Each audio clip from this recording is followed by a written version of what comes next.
Okay, there should be a stream now.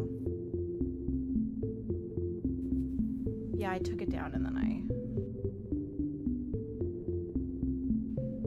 Did that work? Is it there?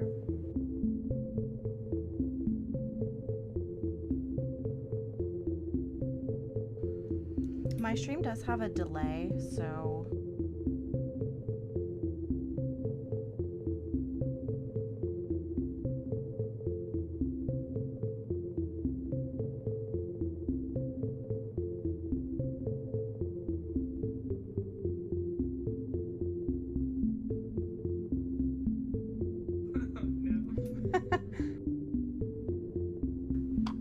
I mean, I do think out of everybody, we kind of have, probably you more so than I do, just kind of theories that are a little bit more out of the box than people are expecting. Okay, do you see it? Okay, do you see it now?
Wait, are you saying hi to me or?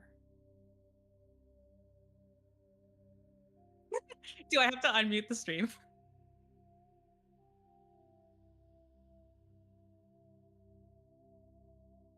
Okay.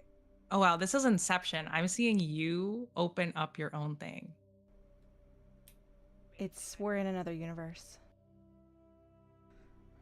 Okay, can everybody hear me now?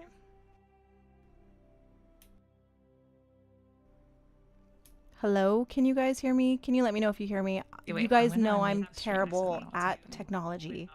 Oh, hey, oh, you guys can hear me. Okay, while Kala is dealing with stuff, I guess I'll try to fill the space. Wait, can you hear me now? Okay, wait, yes, I can hear you. Okay. I think I got it. I think the boomer has figured it out. I think we're okay. That's awesome. Okay, everybody can say that they can hear. Perfect. Hey, Also, we figured it out. Cage, thank you so much for the memberships. That it was so nice of you. Okay, I think I can hear myself. And just as a reminder with the stream, there is a delay. So it's usually like 10 seconds. So I am reading the chat. But if I don't reply, give me a few minutes. I'm trying to go back and make sure that we're addressing everything, and we will go into like some things at the end that chat has said, like theories or questions and stuff like that too. Okay, so just as a little intro, I am Kayla Elizabeth, and we are with Atharia today, Paragon7. If you have not checked out her YouTube channel, please do. I absolutely love her theories. Some I don't agree with, some I think are right on point, and I think that's part of the fun. So today we're going to be going over some of the theories, what we both think, and also talking about some other stuff related to Mass Effect today. This is so exciting. I was looking forward to this the whole week. Like legit. Me too. As soon as you reached out, I was like, oh yeah, like first of all, I was like, oh, you're gonna destroy all of my theories. No, but I was also excited for it. No, that's the thing. I don't know if you watched my Solving the Mystery of the Benefactor video. I made it a while ago. I've watched it in bits and pieces. I've watched it in bits and pieces. It's a long one, I haven't watched the whole thing yet. I totally understand. But I did kind of come to a similar conclusion about the Benefactor possibly being an AI. I know that. So remember on Twitter where I was like, oh no, I realized something about the Benefactor and I have to rewrite the whole thing. Mm-hmm. I literally went over to your video to be like, I need somebody else that is smart to confirm this for me, because I had the realization that the Benefactor might be an AI. So I quickly went over to your video because I knew you did a huge deep dive, and I saw that you wrote potential Benefactors AI, and I was like, okay, I feel good about this. I think, and this is kind of like a general statement about Mass Effect 5, but I feel like we are seeing a ton of evidence of there maybe being another synthetics versus organic exploration. And I don't necessarily know how I feel about that, if that is the direction that they go in. But in my video where I broke down the music that they pulled from all pull from scenes where we're dealing with something that was created. So 3 of the 4 soundtracks that were pulled for the trailer, the first one is when you come across the Jardan Angara empty vessels, the genetic vessels that they're creating. And that's when Jal finds out that the Angara are being created. Sorry if I just spoiled Andromeda. And then literally you have to in this stream you have to have played everything to get this. Yes, and read the books and everything. And then the next scene, we hear the Eden Prime music, and the first time that it plays that specific bit of the music is from the very first scene where you see the husk going up on the spikes, where you meet the Geth. And then the Horizon is when you find out that, because Horizon and Arlet Company play the same 30 seconds at the beginning of both of their clips. Yeah, I didn't know that. Yeah, I didn't either. That was a huge call. Huge call. So I included both of them in my breakdown. Never stop. And basically the scene where it starts playing in Horizon is when you get to the Cerberus facility and you find out that they're turning the refugees into husk. And then for the Arlet Company, it's the Grunt mission. I mean, and Grunt was created. So my viewers pointed that out in my comments, and it may be a stretch, like I said in my video. All of that could literally mean nothing. It could be total coincidence, but maybe not. Maybe it's something. I read into everything. I mean, if anyone has watched any video on my channel, I read into a lot. I try to base it, in logic and stuff like that. But I do think that they are being intentional. I mean, Gamble himself always says intentional on like everything. So I can't really, take the things like the music that you mentioned and be like, oh yeah, they just slapped something together and it doesn't actually mean anything. It was just supposed to be evil vibes or something. I think you're bang on. Like I think that those musical choices were very intentional, and there is an aspect of like they basically have tried to tell us in multiple, N7 day teasers that there's going to be a heavy, like, at least in my mind, like a heavy synthetic and organic, and what does it mean? Like what are the distinctions between the two? Because they themselves, like the huge Geth poster is the thing that's coming to mind immediately. Like the Geth themselves in the trilogy were huge in terms of like from the beginning of the game, they were the bad guys, they were the synthetics. Synthetics are bad.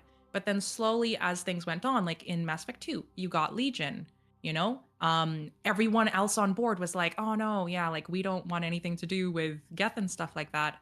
But then in the last game, you had the opportunity to have the Geth on your side. You had Legion himself being like, using pronouns, saying I, and like Tally saying like, yeah, you have a soul. So I think that they only have touched like we've only seen the tip of the iceberg on where they want to go with the synthetic organic aspect. I think like that's the vibe I got, and it was even more explored with Andromeda, which like I didn't pay too much close attention because I was playing that game a little angry, which I do want to maybe Fair. discuss with you. I do maybe want to discuss like why I was so angry with it, but yeah, like I like the fact that the Angara, are made beings. Like I think that they're trying to establish like plot threads of like what Gamble said, like what does it mean to be a person? Like are the Angara considered, like quote unquote like normal organics, or are they another type of species, another type of being? Do we need to create a new word for them? So yeah, those are just my baseline thoughts on all this stuff with the music and stuff. Yeah, no, I totally agree. And I think I have pointed out the Citadel poster like 20 million times, and I think it's been so overlooked. I'll pull it up here in a second, but essentially it's the tagline of the Citadel, and we've seen multiple references to the Citadel at this point. Mm. And this poster came out on N7 Day, I believe it was last year, and it specifically says like the like vernacular that is being used seems to exclude synthetics. It doesn't. It Mm. seems very intentional with its wording. It's Okay. like let me pull it up here. It's on the Sanchi site.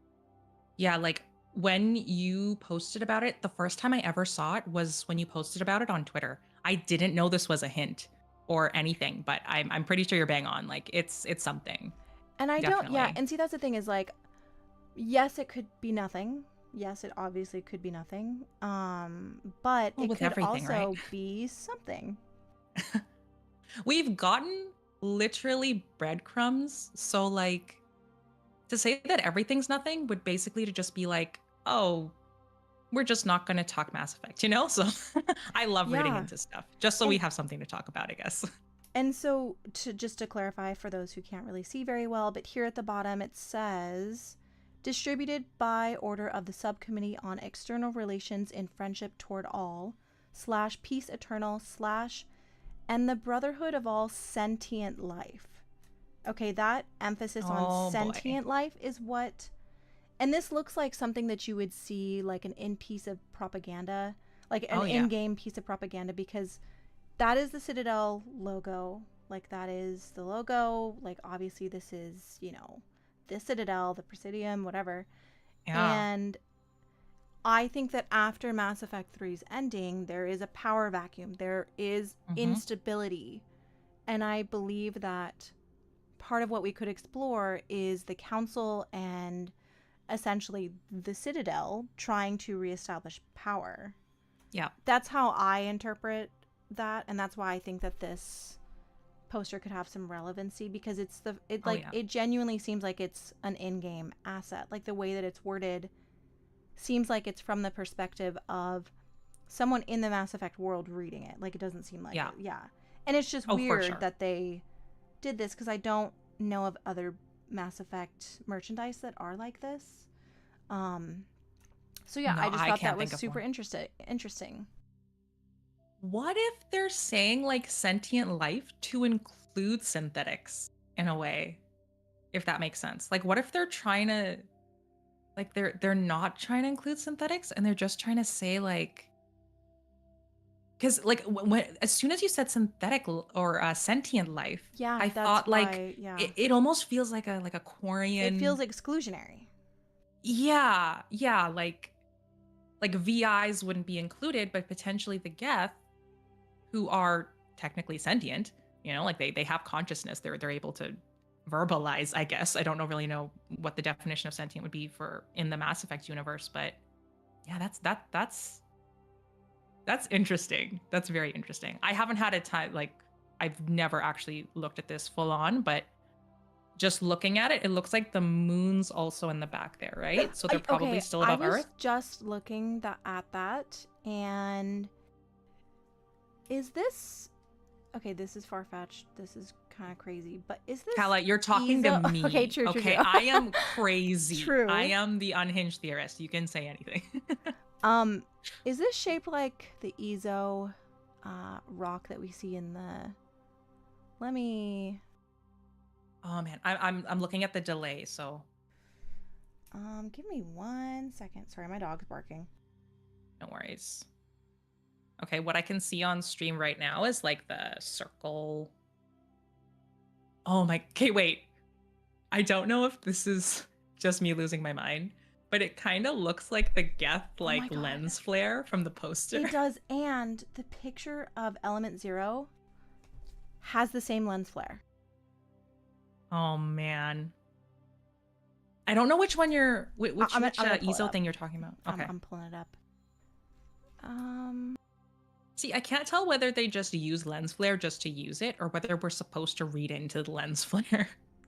Yeah, it's hard to know exactly, but if you look at the shape of this,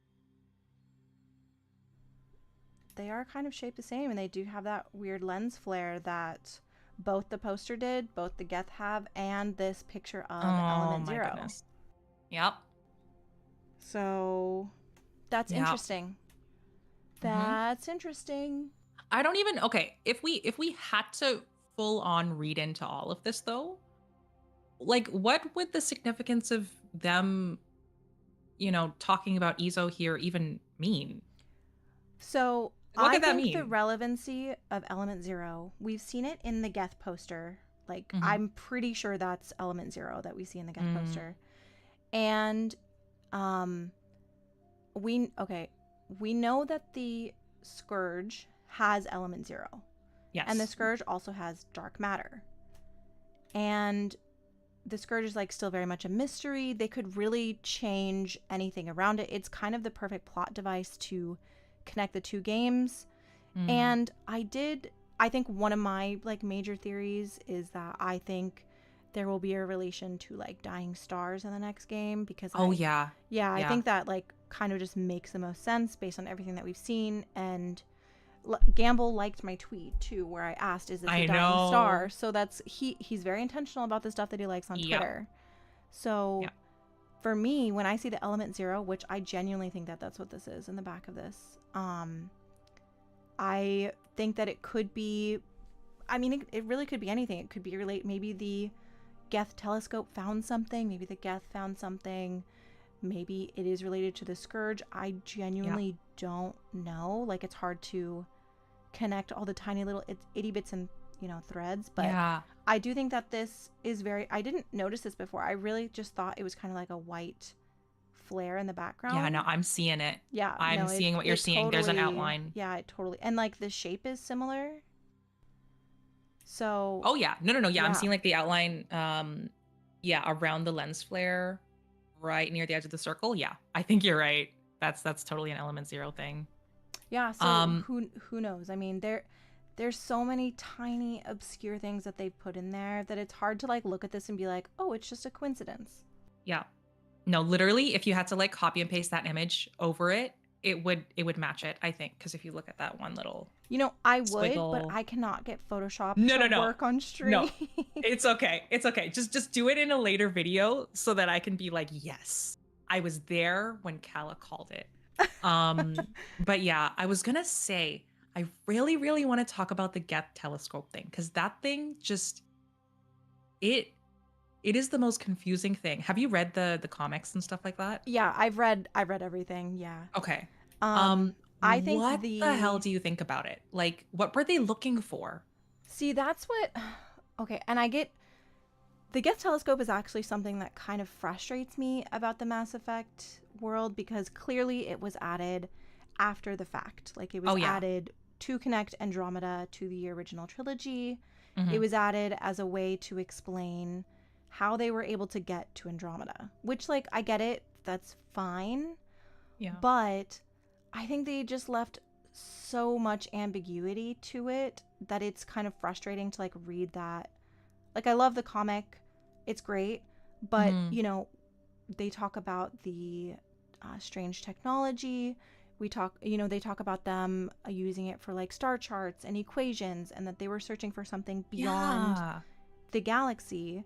And obviously, we don't know. I mean, it Mm. is a perfect setup for, you know, Mass Effect 5. Like, it is a perfect open thread that Yeah. both connects the Geth, that could connect, you know, time travel. I don't know, but I it's just yeah, yeah. yeah. I really think that in the world right now, I think that a lot of people seem to be concerned with like how they're going to connect the two galaxies, and that's totally fair. Same. But I also think that there's a million ways that they could do it with things that are already established. Like, Hmm. Yeah.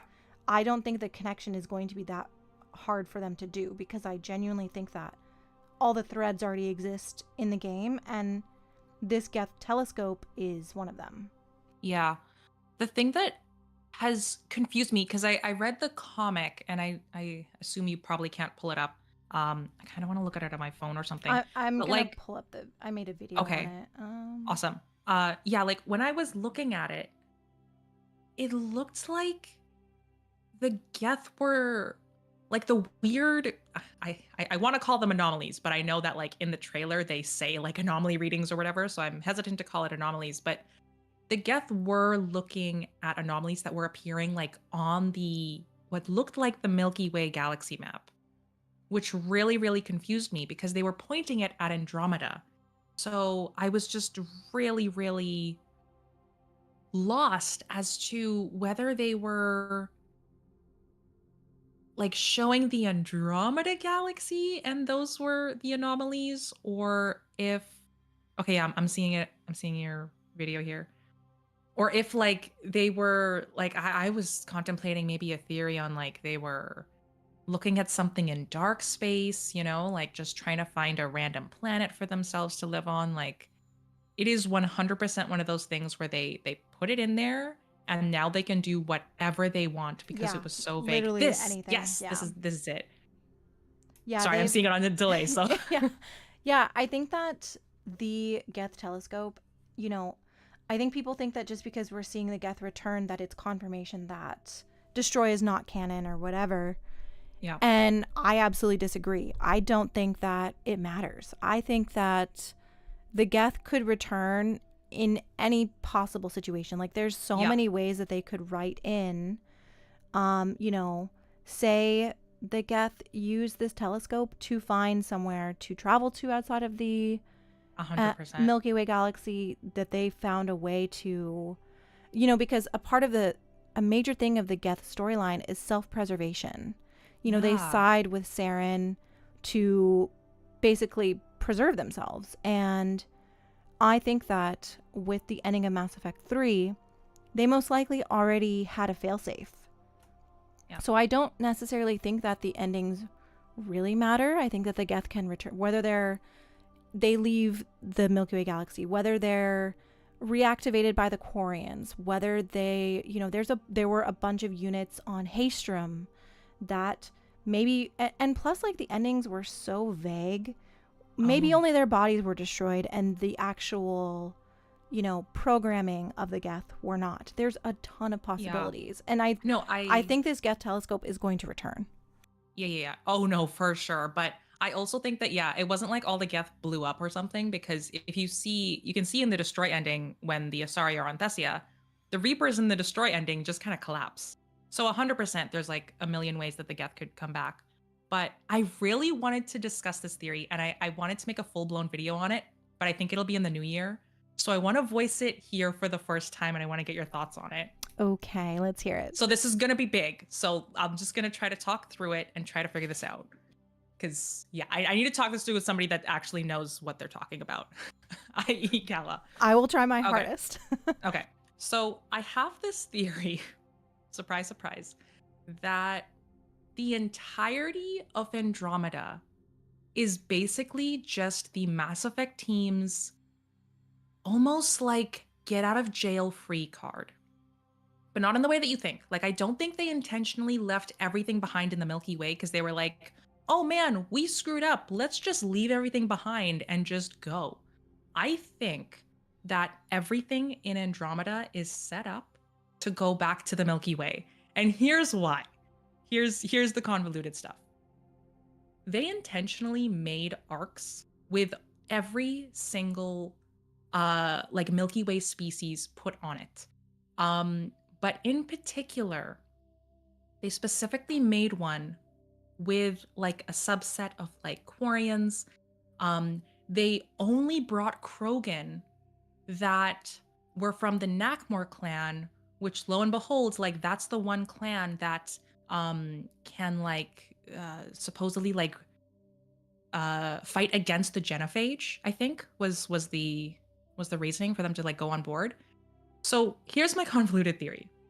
They technically want to, in a way, canonize certain choices, but they want to like make it canon in like using like Andromeda means. So the majority of players in the trilogy, they essentially cured the genophage. In Andromeda, they sent away a group of Krogan that are essentially, gonna hopefully be able to be reproduce. In Andromeda, though, with the Kilasia like sending the Quarians away, if in the Milky Way you decided to side with the Geth, they'll have a loophole where Quarians can still be involved in their story because they sent away an arc full of Quarians.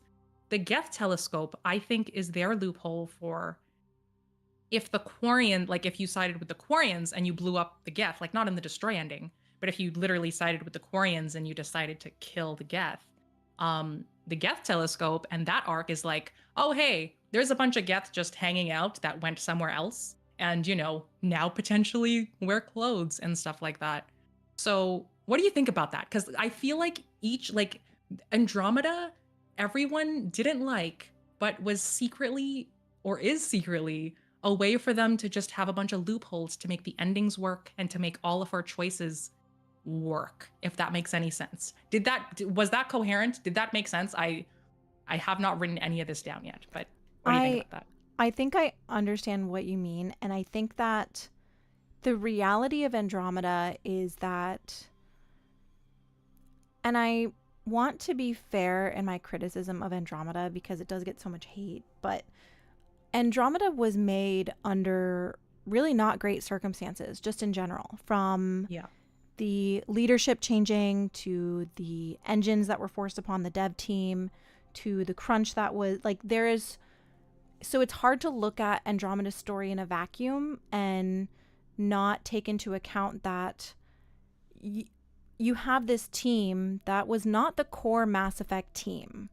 There was really only a few devs that really carried over. It was a different studio that worked on Andromeda. And I don't really think that they were given all the tools to succeed.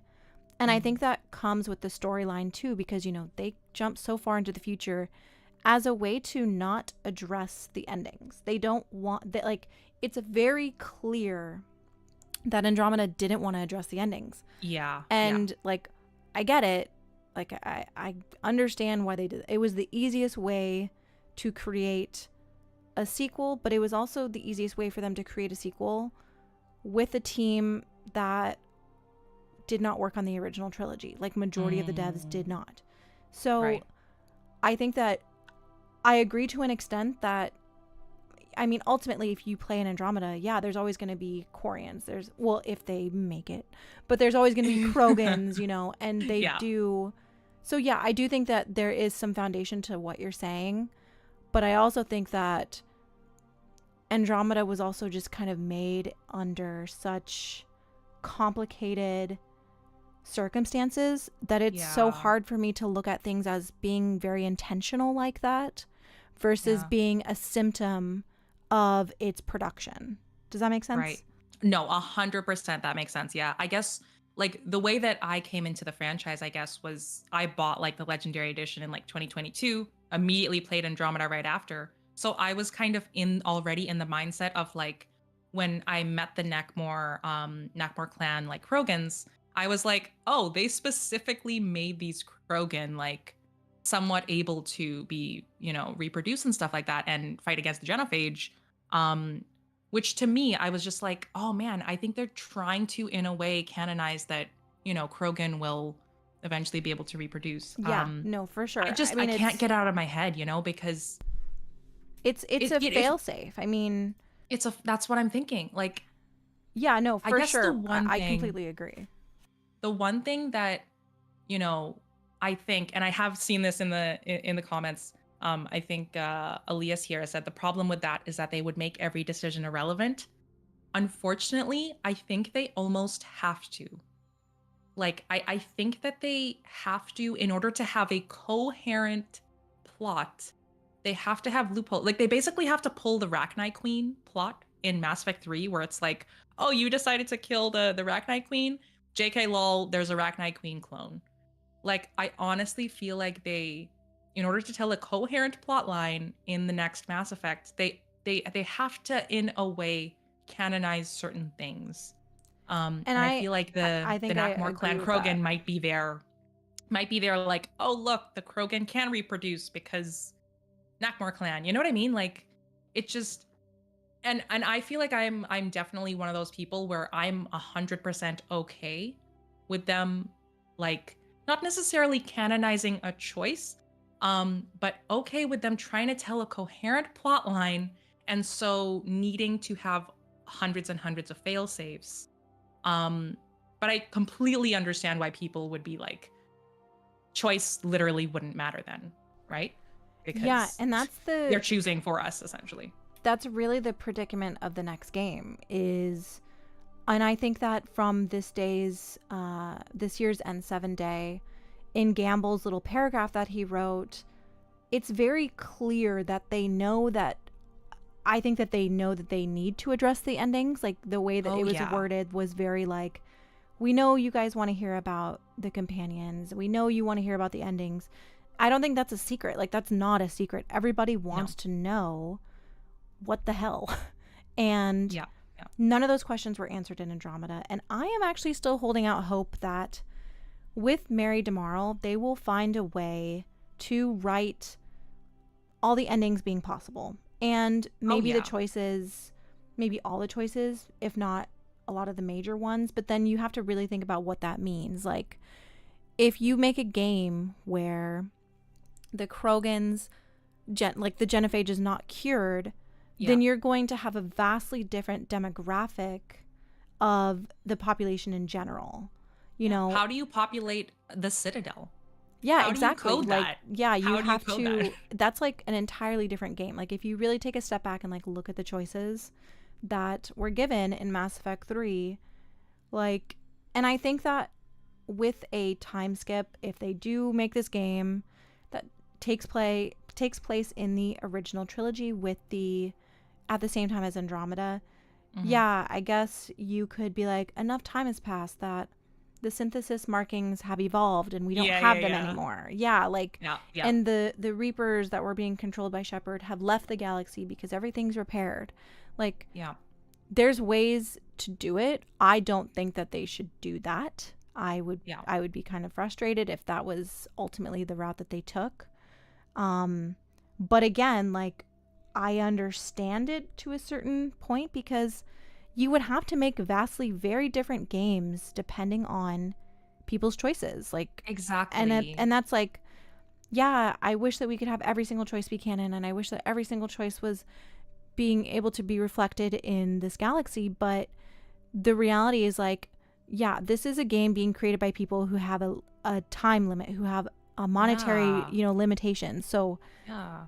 there are constraints that they have to work within. So 100%. I'm still holding out hope that all the endings can be possible, hopefully, and we can import our choices and they have some effect on what is happening in the future. But at the same For time, sure. there will have to be choices that are made canon, I think. Oh yeah, no, for sure.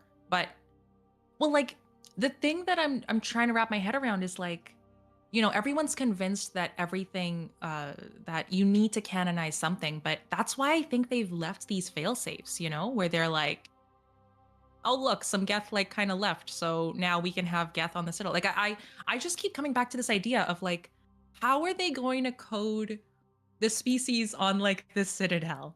Because if you decided to just not help the Krogan, then there can't be Krogan.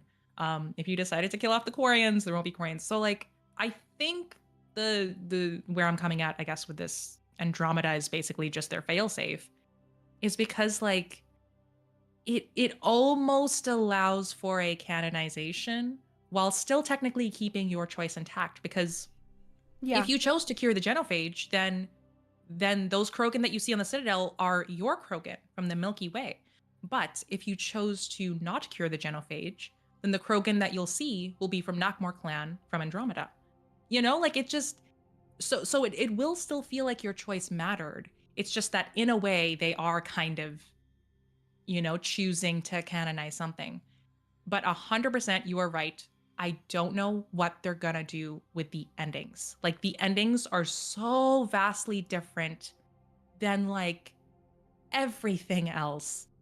I just like in my mind, obviously I don't know if you've actually watched my crazy theory on the multiverse. We don't have to talk I've about watched it if you all your don't. videos. I have consumed every Mass Effect piece of media. I swear to God, I've seen every video. Oh yeah. I've watched them I all. apologize. No, I no. apologize because my It's theories are interesting. unhinged. It's very interesting. I mean, I don't necessarily think that's the route they will go, Yeah. just because I think that Mass Effect in itself is a multiverse. We each have our own version of this universe that we're playing, and I think that expanding upon that might just be more. I I think it feels. I don't want to say anti BioWare because that's like a very strong statement, but I guess it Right. just feels like a unusual route that they would take for writing their world. But at the same time, like, I genuinely don't know. I'm very much to the point where I am open to any possibility at this point. I really have not ruled Yeah. anything out because they haven't really given us a reason to rule anything out. They No haven't kidding. shown anything that has contradicted really anything. They haven't shown anything that confirms anything. So at this point, I don't think there's any point in getting hung up on one theory or not, thinking about the possibility of one, because I mean, we genuinely know nothing. Yeah. Yeah. So Yeah. yeah, it's really interesting because I know that a lot of people want Destroy to be canon, and the stats that BioWare released, I think in 2021, showed that Destroy was, I think, like 43% of the fan base or something, Okay. I which didn't see that. is less than half. And you have to Yeah. think, if they go further and make the perfect Destroy, we don't even know the percentage of the players that chose that ending.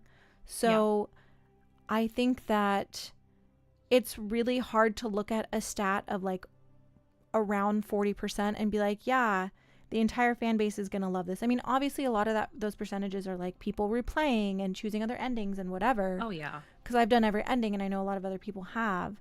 But it's hard to look at Destroy as canon because I don't know if realistically with how well the original trilogy is still being received, if they would want to put such a final canon choice on that ending. I think that No. if you do that, it negates some of the replayability of the original trilogy. And I mean, 100%. I choose the destroy ending. Like, that's what I choose. Like, Yeah. even still, Yeah. I think that if you make one ending canon, I think it changes Shepard's story. It kind of removes that role-playing aspect that is iconic to BioWare games. So I don't see them canonizing an ending because I feel like they can't. And I know everybody's like, oh, it's just the easiest way, whatever. Yeah, it is, but it also really goes against the BioWare like formula. So I just sure. I can't see it. I was willing to, like, I guess consider the idea of Destroy being canon until this year's blog post, where they literally said, like, Gamble wrote, what about the endings? Endings plural. Yeah, he said the I endings can't see them. exclamation point. Yeah. Yeah, I cannot see them canonizing an ending after that acknowledgement. Which is why I was like, how the heck are they gonna make this work? Because Well, that's why I think that Mary DeMara was brought in. She has made yeah, no kidding. Solve everything. I Mary, really please. like I genuinely think that's part of why. I mean, obviously she's an amazing writer, but she has experience writing multiple endings to be canon. I haven't played that game, so a lot of what I know about that is more like, hearing it from other people who have played. But I haven't either. I think it's when you bring someone on who is kind of known for being able to do that, and that's something that you kind of expect from a BioWare game. Like, I think that's a major possibility. And I don't ascribe to any ending being, the canon one. I really think that it's totally subjective, and I don't ever want to negate anyone else's choice. Exactly. No, yeah, that's what it is. Like, sorry, go ahead. Well, I was just saying, and I think that that's how BioWare feels.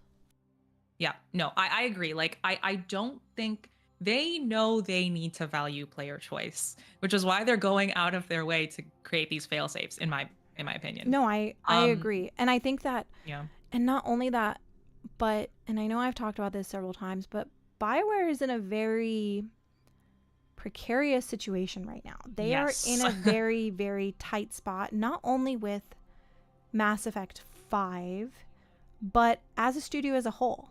I think that they know right now they really have to be appealing to the established fan base and essentially winning them back after both Andromeda and Anthem. I agree. And I just think that, with the recent remaster of Legendary Edition, I just don't see them putting a final choice like that. I think from like, I'm saying that from like a marketing standpoint. Like, I think, like a financial standpoint. So I don't know. Just from a marketing standpoint, that's one of the reasons why I think Shepard's coming back. Like, and I've said that I don't include that in my theories, but 100%, I'm like, they need Shepard to come back just for marketing alone. Because it like, as much as, fans do like Andromeda, the majority of people didn't, which is unfortunate. And again, like you mentioned, like with Anthem, like they haven't had a truly successful game since Mass Effect 3 and I guess Legendary Edition.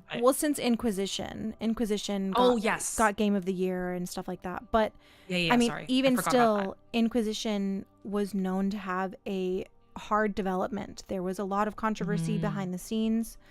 And we know that like BioWare is moving away from crunch, and that's great. But the state of the studio itself with the recent layoffs, and I mean, it's hard to say what's going on, but I have talked about this, that with the state of the studio, with needing to deliver hits, with needing to win back the fan base, that's why I could see Shepard coming back. Just because if you like money wise, like if you have executives making these decisions, the most efficient way to bring back fans, even if it's not done well. Like, I'm not even talking about, like, if they bring back It Shepard, makes it sense. doesn't, Yeah. it doesn't have to It make sense. doesn't Like, have to make sense. I'm just talking about, like, from a purely financial standpoint. If you bring back Shepard, you've already kind of won back portions of the fan base. You've already established this game as a financial success. Yeah. The one thing I really appreciated, I think you brought it up maybe on Mr. Hulton's stream, is I think you had said, like, when you bring Shepard back, you bring back the casual fan, which, like, that's worth a lot, you know, in terms of marketing and stuff, because, you know, they went the route of Andromeda with Ryder, new protagonist, stuff like that, which is why I think they tried to pull the wool over everybody's eyes and use that N7 marketing, which just wasn't there. Yeah. Like, it would be such an easy win for just casual people to once again be like, oh, Shepard's back, 100% I'm gonna buy that day one. Literally, yeah. You know, like, it's day just one. a financial, easy decision to make. And maybe they won't do that. Like, maybe they won't. Maybe. And I think that the games should move past Shepard, but I also think that, like, there is still room there. Like, I personally don't know if Shepard should be, like, a main I don't really think they should be the main protagonist, but right. I think that there is still aspects of Shepard that have to be explored, because the fan base still, and I'm not speaking for everybody, I'm just saying from, you know, my feelings and, like, what I see in a lot of Mass Effect spaces, that, you know, a lot of fans feel like they never got proper closure, never feel like they really got a proper send-off with Shepard. And not only that, but, you know, I like Ryder, but I like Ryder in a way where I have accepted that Ryder is the way that they are and that they are not Shepard. Yeah. You know, like, yeah. You need to rationalize it. Yeah, I think, in your head. and that's a bummer for me. Like, I'm in my mid-30s. Like, I don't want to play as a protagonist who is acting like an inexperienced, like, 20-year-old. Like, that's not what I expect from a Mass Effect. That's just not the, like, going from playing the original trilogy to playing Andromeda, because I played them right after each other, was so jarring. I was like, this feels very young. And same. It's genuinely jarring. Like, it's weird. And, it's weird. Yeah. I which is why I played it angry. Like, I was just so, like, I had just finished Mass Effect 3, booted up Andromeda, and it was just so, like, they went younger. It's a whiplash. It was such whiplash. They went back to exploration. I could not figure out how to work the Nomad for, like, the longest time. I was like, how the heck do you go up a hill? Either. Like, I didn't know you needed to, like, click a different button on to go up a hill. I was like, I don't want to have to shift gears in my fake car. Yeah, like, oh man, there was so much. And then I think the one thing I didn't realize, and I think this is just purely from a, like, individual perspective, was the reason that I loved the trilogy so much was because every single person that you had on board, including Shepard themselves, they were all heroes. They were all so heroic, like the best of the best, to the point where everybody in your first squad in Mass Effect 1 becomes someone. Like, Kaidan becomes a Spectre, or Kaidan or Ashley. Need to include everybody. Kaidan or Ashley becomes a Spectre. You know, Liara becomes the Shadow Broker. Garrus becomes, like, potentially in line to become, like, whatever. I forgot the term for the Turian. It's not Primus. It's like Primarch or something. Primarch.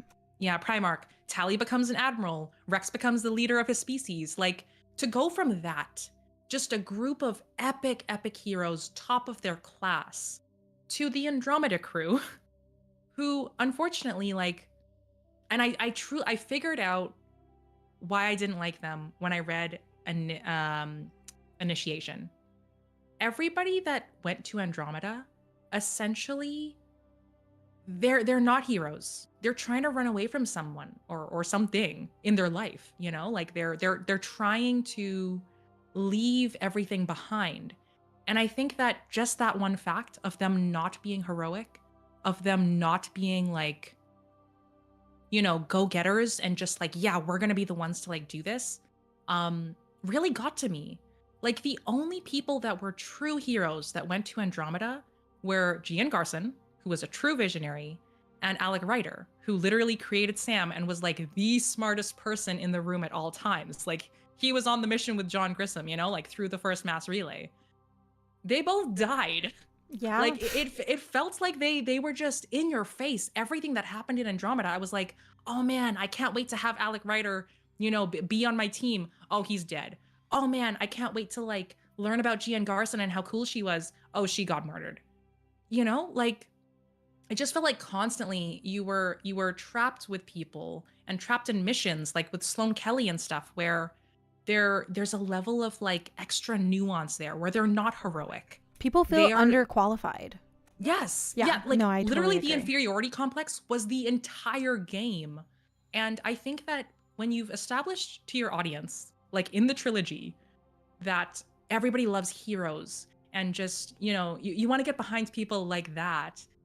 And then all of a sudden to go to Andromeda, where it's the complete opposite, it was a vibe. And that is the primary reason I think where I played that game completely angry. Because I wasn't playing with heroes. I was literally every single person there is an anti-hero. Which again, if anybody in the chat and stuff, like if you love Andromeda, I am not taking anything away from that. I don't want to invalidate anybody's love for that game. But for me, when I play my video games, I want to play as the hero. I want to play as someone that is the one. And in Andromeda, it just wasn't that, you know? What are your thoughts on it, Khaled? Because like you like Andromeda. Like did you feel any of that or did you just kind of So I really struggled with probably my first like 20 or 30 hours with Andromeda. Just because, you know, I had just come off of Mass Effect 3. I was expecting to have that same Mass Effect feel. And like I said, it was very jarring. But I think for me, like I do think a lot of the writing falls flat.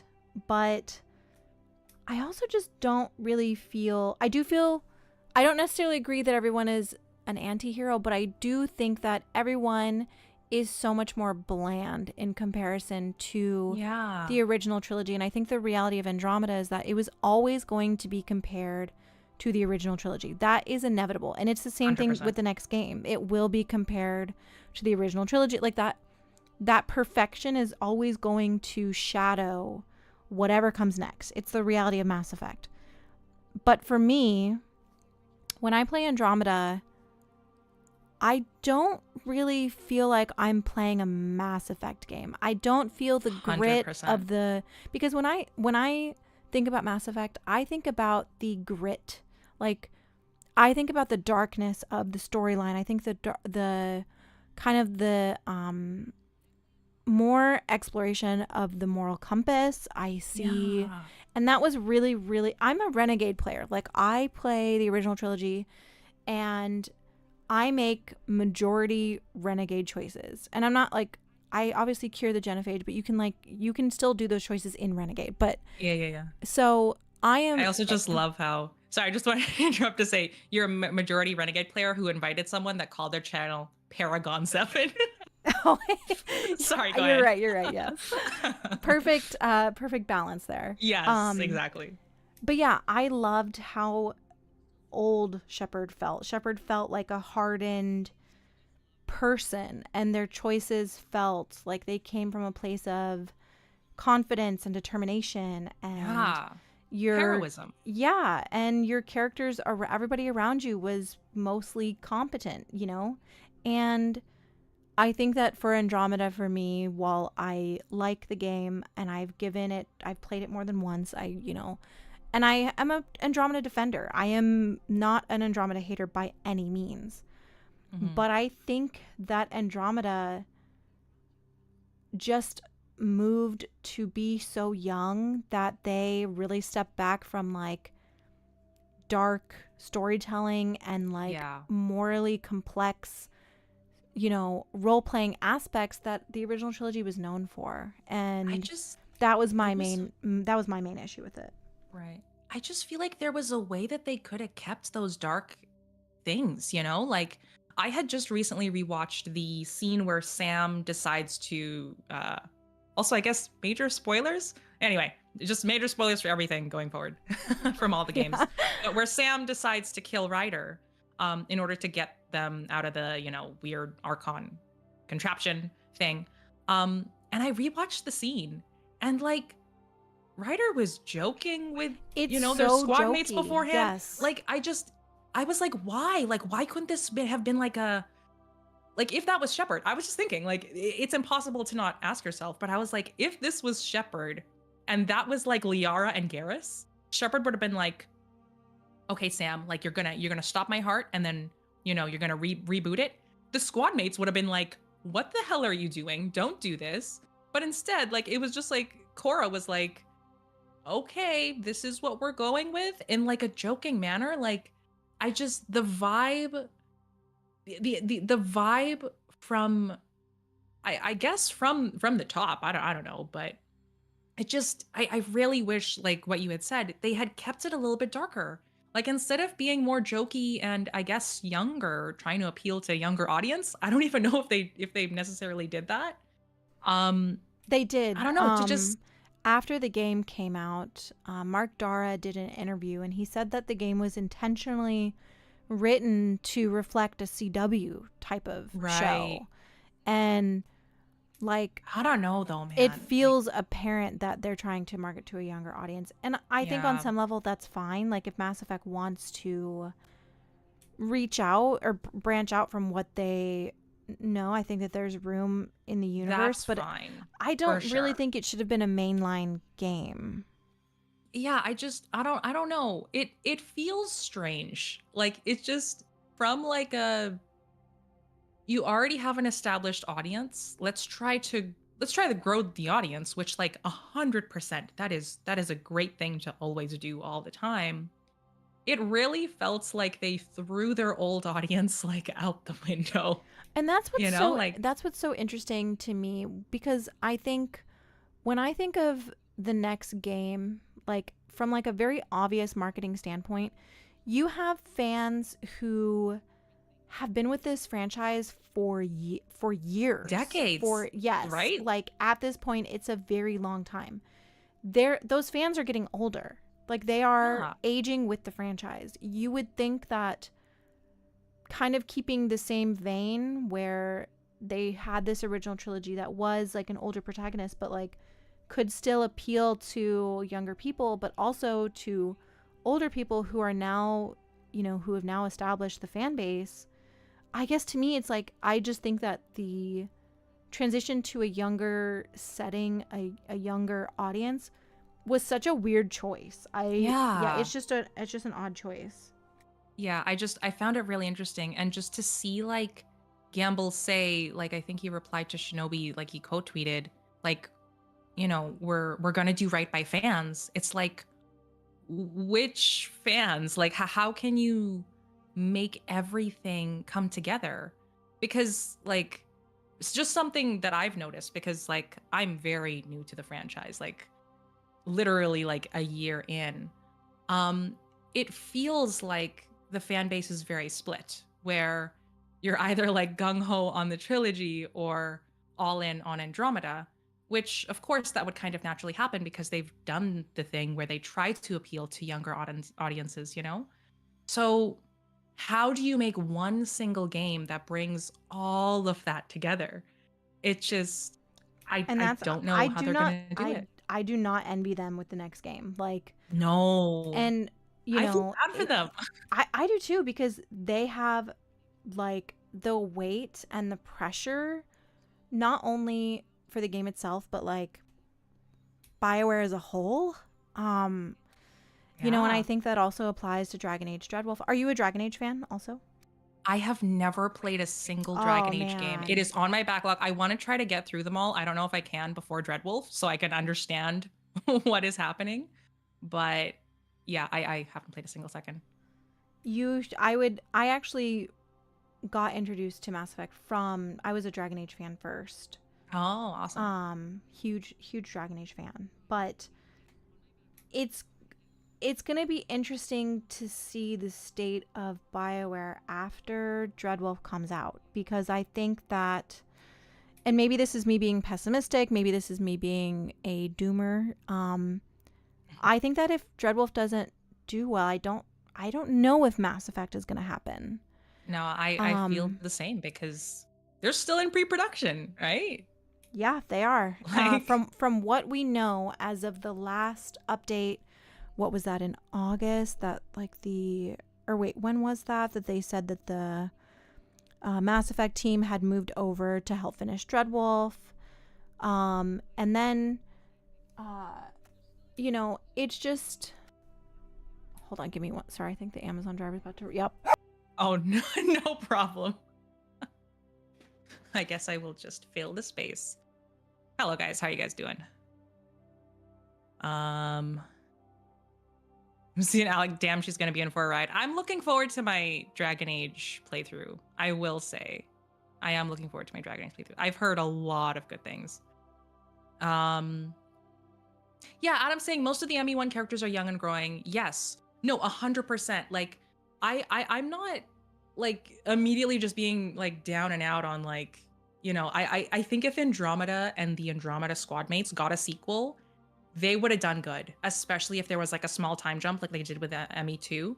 It's just that you can't just throw out everything from your franchise with Andromeda and be like, oh yeah, we're gonna go back to telling this type of story again. Like you can't do that, right? At least in my opinion, that's not how any franchise that I've seen kind of rolls with it. But yeah, I don't know. I don't know.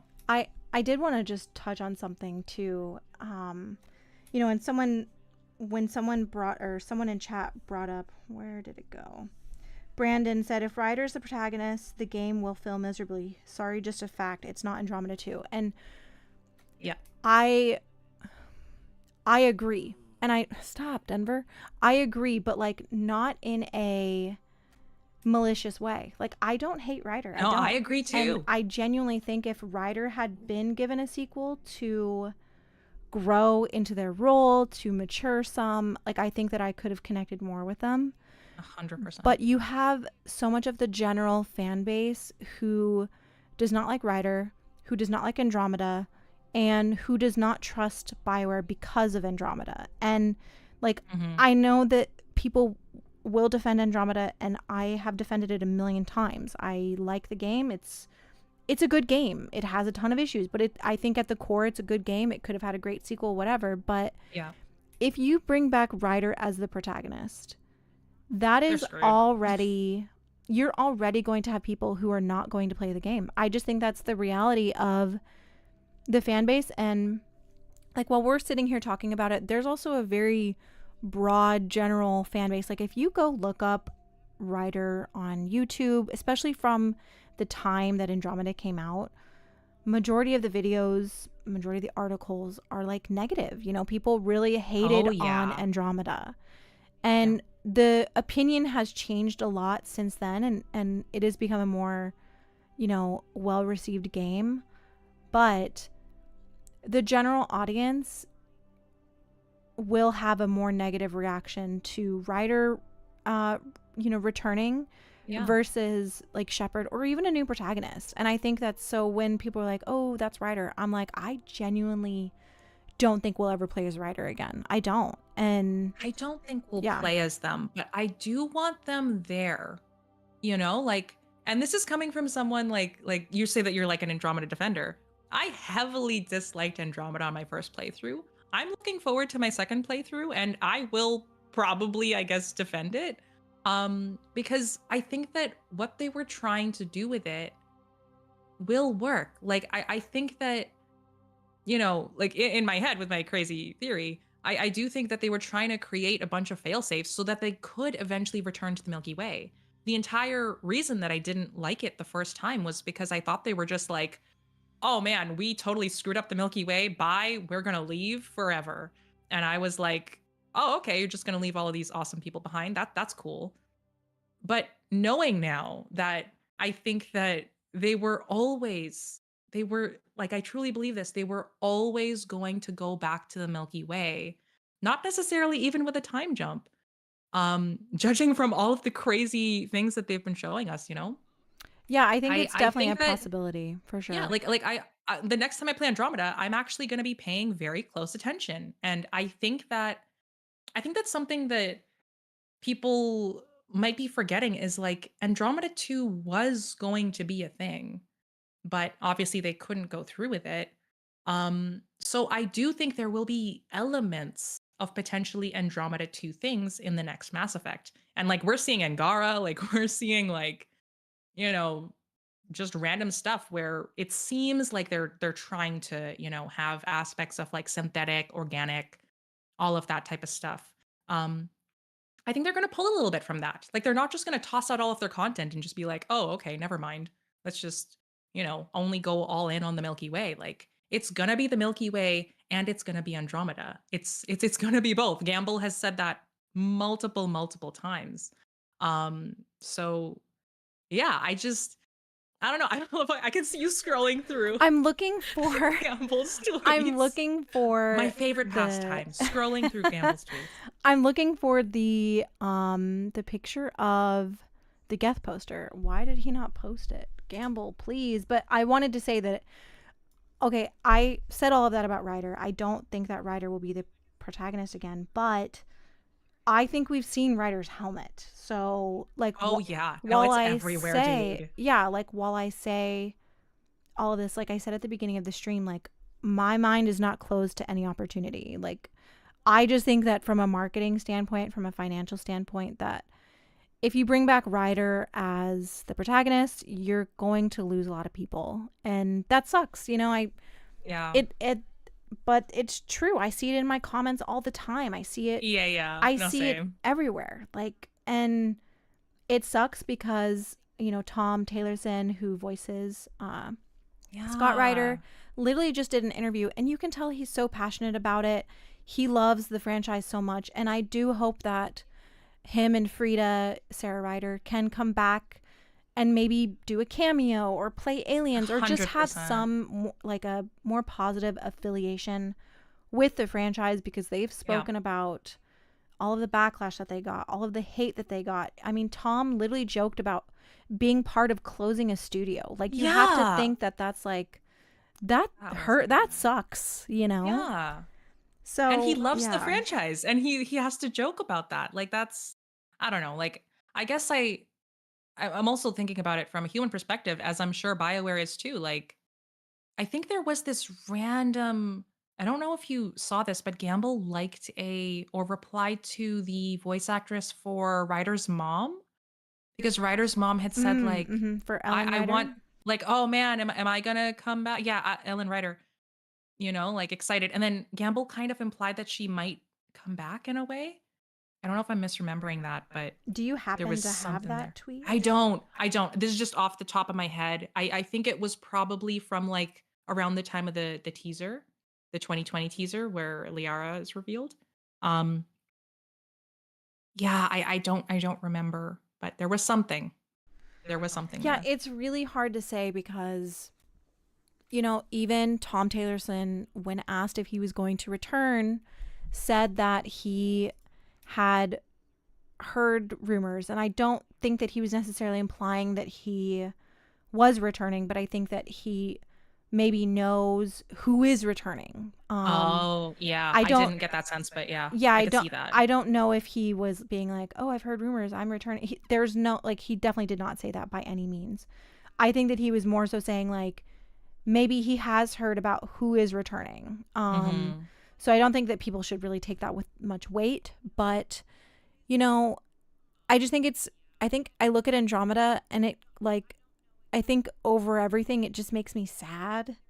Yeah. Like you have this Me game too. that, Me too. yeah, it's just kind of sad. Like you have this game that was not received well by like a large portion of the fan base, but also it's also sad that Andromeda does have its fans. Like there are a lot of Andromeda fans who are very loyal and dedicated, and they got left behind. And Gamble is the producer of, or the executive producer of Mass Effect 5, but he was also a producer on Andromeda. Yeah. Andromeda will be included. To what extent, we have no idea. They've been very obvious that Andromeda is going to be included. As of right now, though, I haven't settled on anything because they haven't given us anything to settle on. Every No possibility is kidding. still so much up in the air. Yeah. No, yeah. I was gonna say, like, I've seen quite a few people like in my comments saying like Andromeda was my first Mass Effect game. Yeah, And I've I seen feel that so too. bad because it's like it feels like a portion of the fan base can't even enjoy or even voice that they like this thing, because Oh they'll yeah, just people get are totally vile. destroyed. Yeah, Like, people are mean and it's yeah. ridiculous. It's so And stupid. this is coming from like, I didn't like Andromeda. I'm not gonna like destroy you for your opinion or anything. Like my reasons are very individual and like where I was saying, like I didn't want to play with anti-heroes and stuff like that. But yeah, I find it a little bit frustrating where there is a huge portion of the fan base that likes Andromeda that can't express that. That can't even just say that. It, it, it Yeah, it's I why I mean, they primarily were feel sadness, I think, around Andromeda and same. just And you have all of these, I mean, the reality behind Andromeda is that, devs were sent death threats. Devs left the yeah, like industry as what the studio hell? closed. Like it has a traumatic past. So Yeah. I think that this next game will, with Gamble being at the head of the project, I think that he will find a way to maybe put a balm on some of those hurts, find a way Mhm. to honor Andromeda without maybe necessarily including it as like the main focus, but still being like, Yeah. hey, all these hardworking devs worked on this project and it's worth remembering, and we're not going to forget about their work and we're not going to just discard it. So That's why I want it. yeah, I think that that's how I look at it. That's what I expect from the game. Like, I don't Yeah. expect a major focus, but I Mm-mm. expect there to be a obviously callback, but also like a handled with care type of Yeah. apology, maybe? It like not necessarily apology like to the fans, but almost like they need to change the way that fans think about Andromeda. Yeah. Because like I want Andromeda to be in the next game, not as the main plot by any means, but I just want to feel good about it. I want to feel good about like Cora and Drac and Vetra. Like I want to feel good about those people and I just don't right now. I want to, see writers' growth. Like I really want there to be like you said like almost like a healing.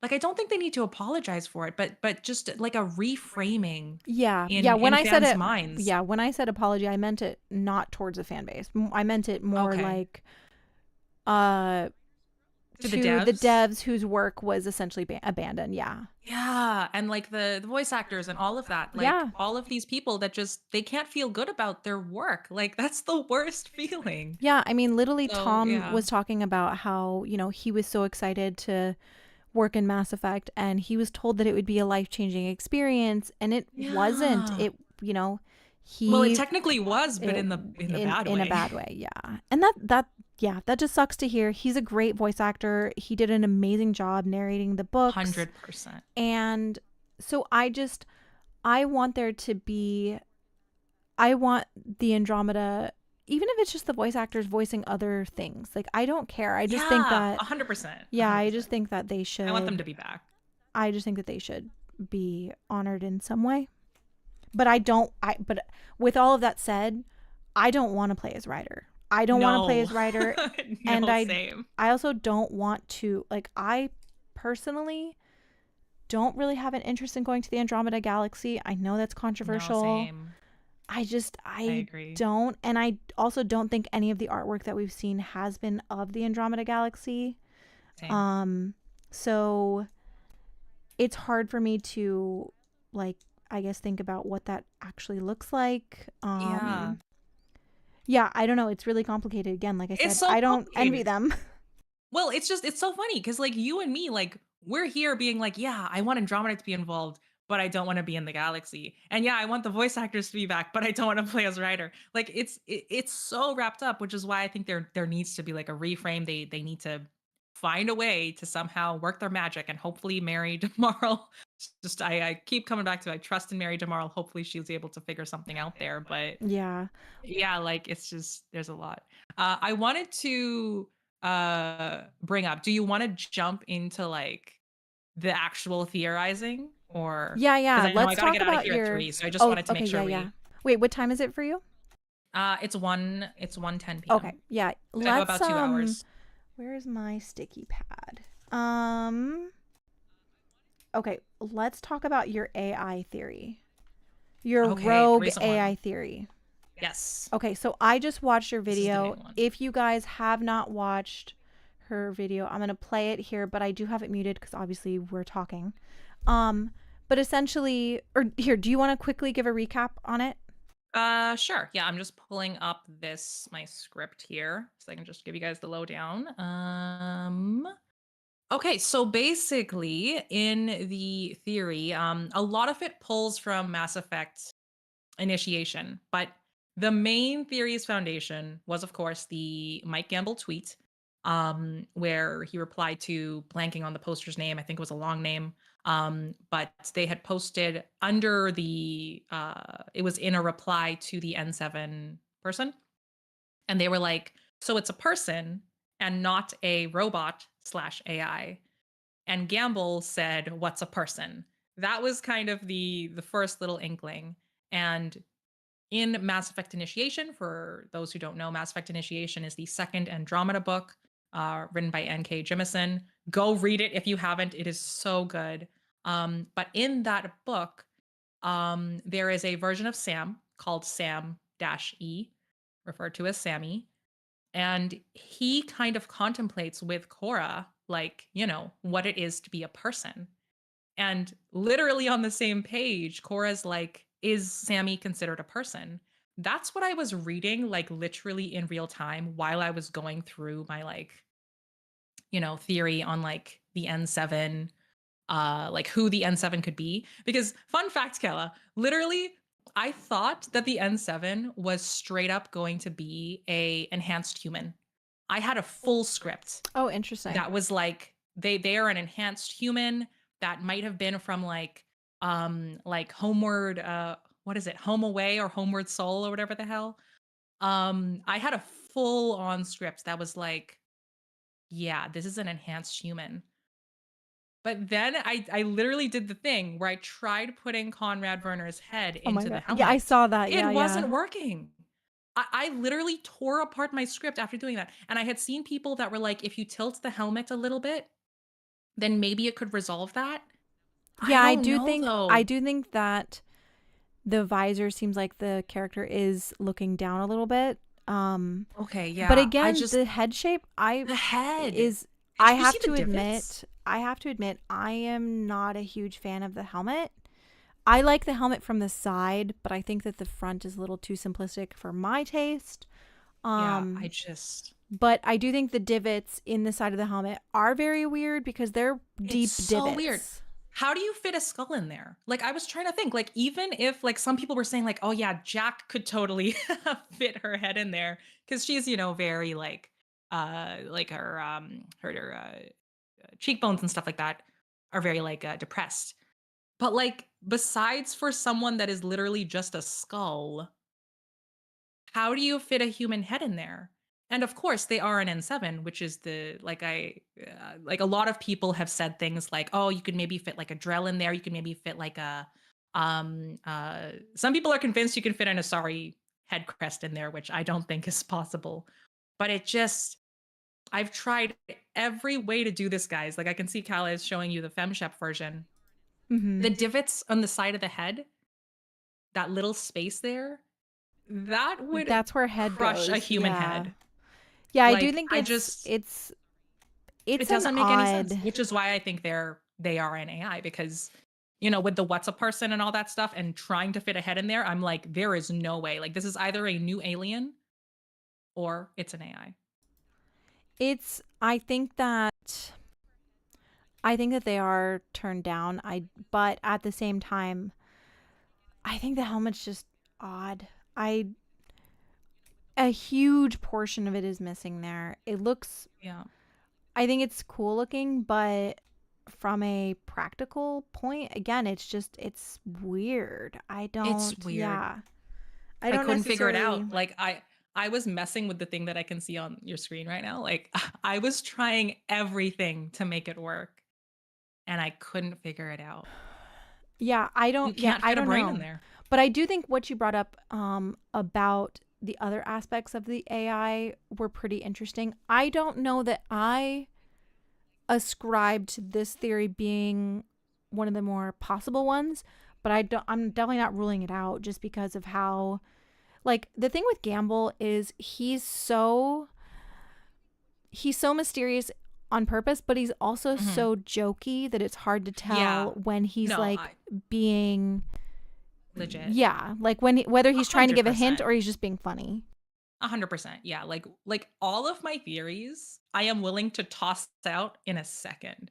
Like I'm just presenting It's this to just fun to people to theorize, be yeah. like, yeah, fun to theorize 100%. But like, yeah, I was just like, if he wasn't joking and he wasn't just messing with this guy, Yeah, if he was being I found serious, it. there could be weight to it for sure.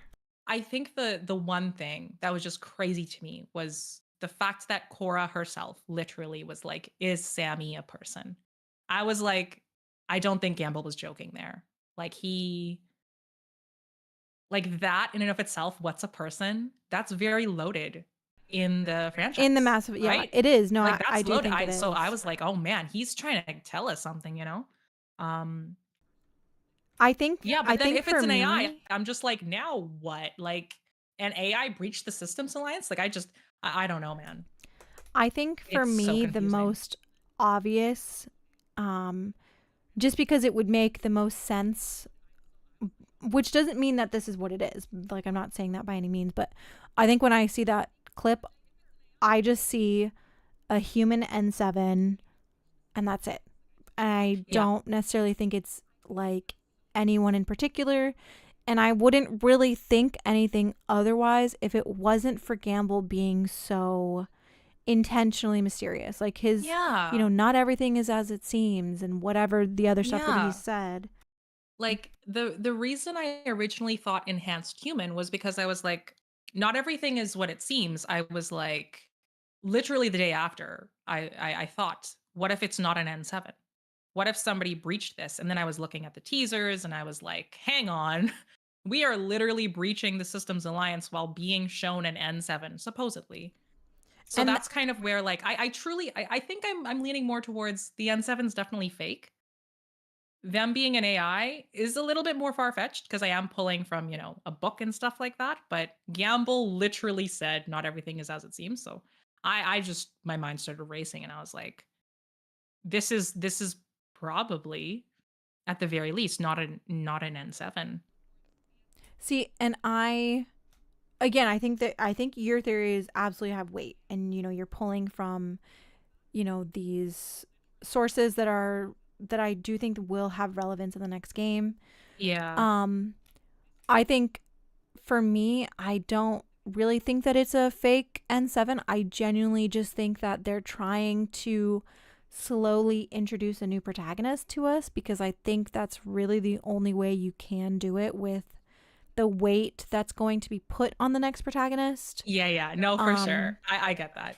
And yeah, please so feel free it's at any point. You don't have to be kind about it. Just be like, I think you're well, wrong. no, And it's just not take that me down. because I don't think you're wrong though. I think No, it's okay. there's It's okay. like we know nothing. It's Yeah. right now Yeah. where we can speculate anything is probably the funnest time because it literally like we can speculate anything. And I do want to Yeah. point out obviously you read that book, so you're familiar with Anita Goyle. Yeah. Okay, Oh my I think god, dude. Anita Goyle could make a return. So for those who are not familiar, Anita Goyle was the human ambassador before Udina. She was working with Alec Ryder to back when he was working on the Citadel, and he approached her with his Sam concept, and she was like no, and Yeah. basically told on him, and that's part of why he got um you know ejected, dishonorable Yeah. discharge from the Systems Alliance. But later in that book, he thinks that she is the one who steals the SAM kernel and replicates it. And Well, did he think that, or that his he place thought got that. trashed? He thought that, yeah, no, he thought that she took it.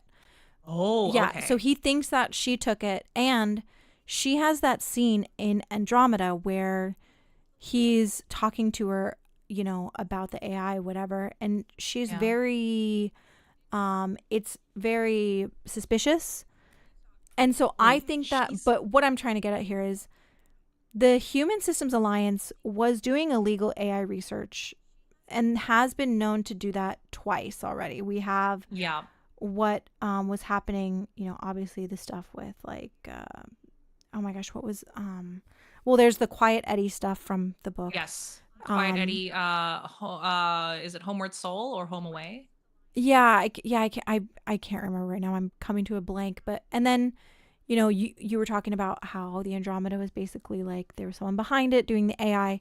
And I don't think it's Yeah. necessarily related to Andromeda, what I'm trying to get at, but I think that the Human Systems Alliance was doing very shady stuff behind the council's back. They'd done it Hmm. more than once, and they were illegally researching AI. Yeah. So, with all of this, like everything that we've been shown, I think that AI could make a return. I don't think that it would be a protagonist, or, I mean, it could be an antagonist. I don't It know. could. But, Yeah, sorry, go ahead. well, yeah, I was just saying, like, I think that there's a lot of theories about the benefactor being AI, and it could be, related to, oh, look at that, could be related, towards the next game. That's kind of where I'm leaning for theory Hmm. wise when it comes to AI content. I don't think that we'll be playing as an AI, because to me, the Systems Alliance has always been a human organization, and Yeah. I don't see them deviating from that. Um, so like when people, think that it could be Liara in that suit, I don't think there's any chance of that. No.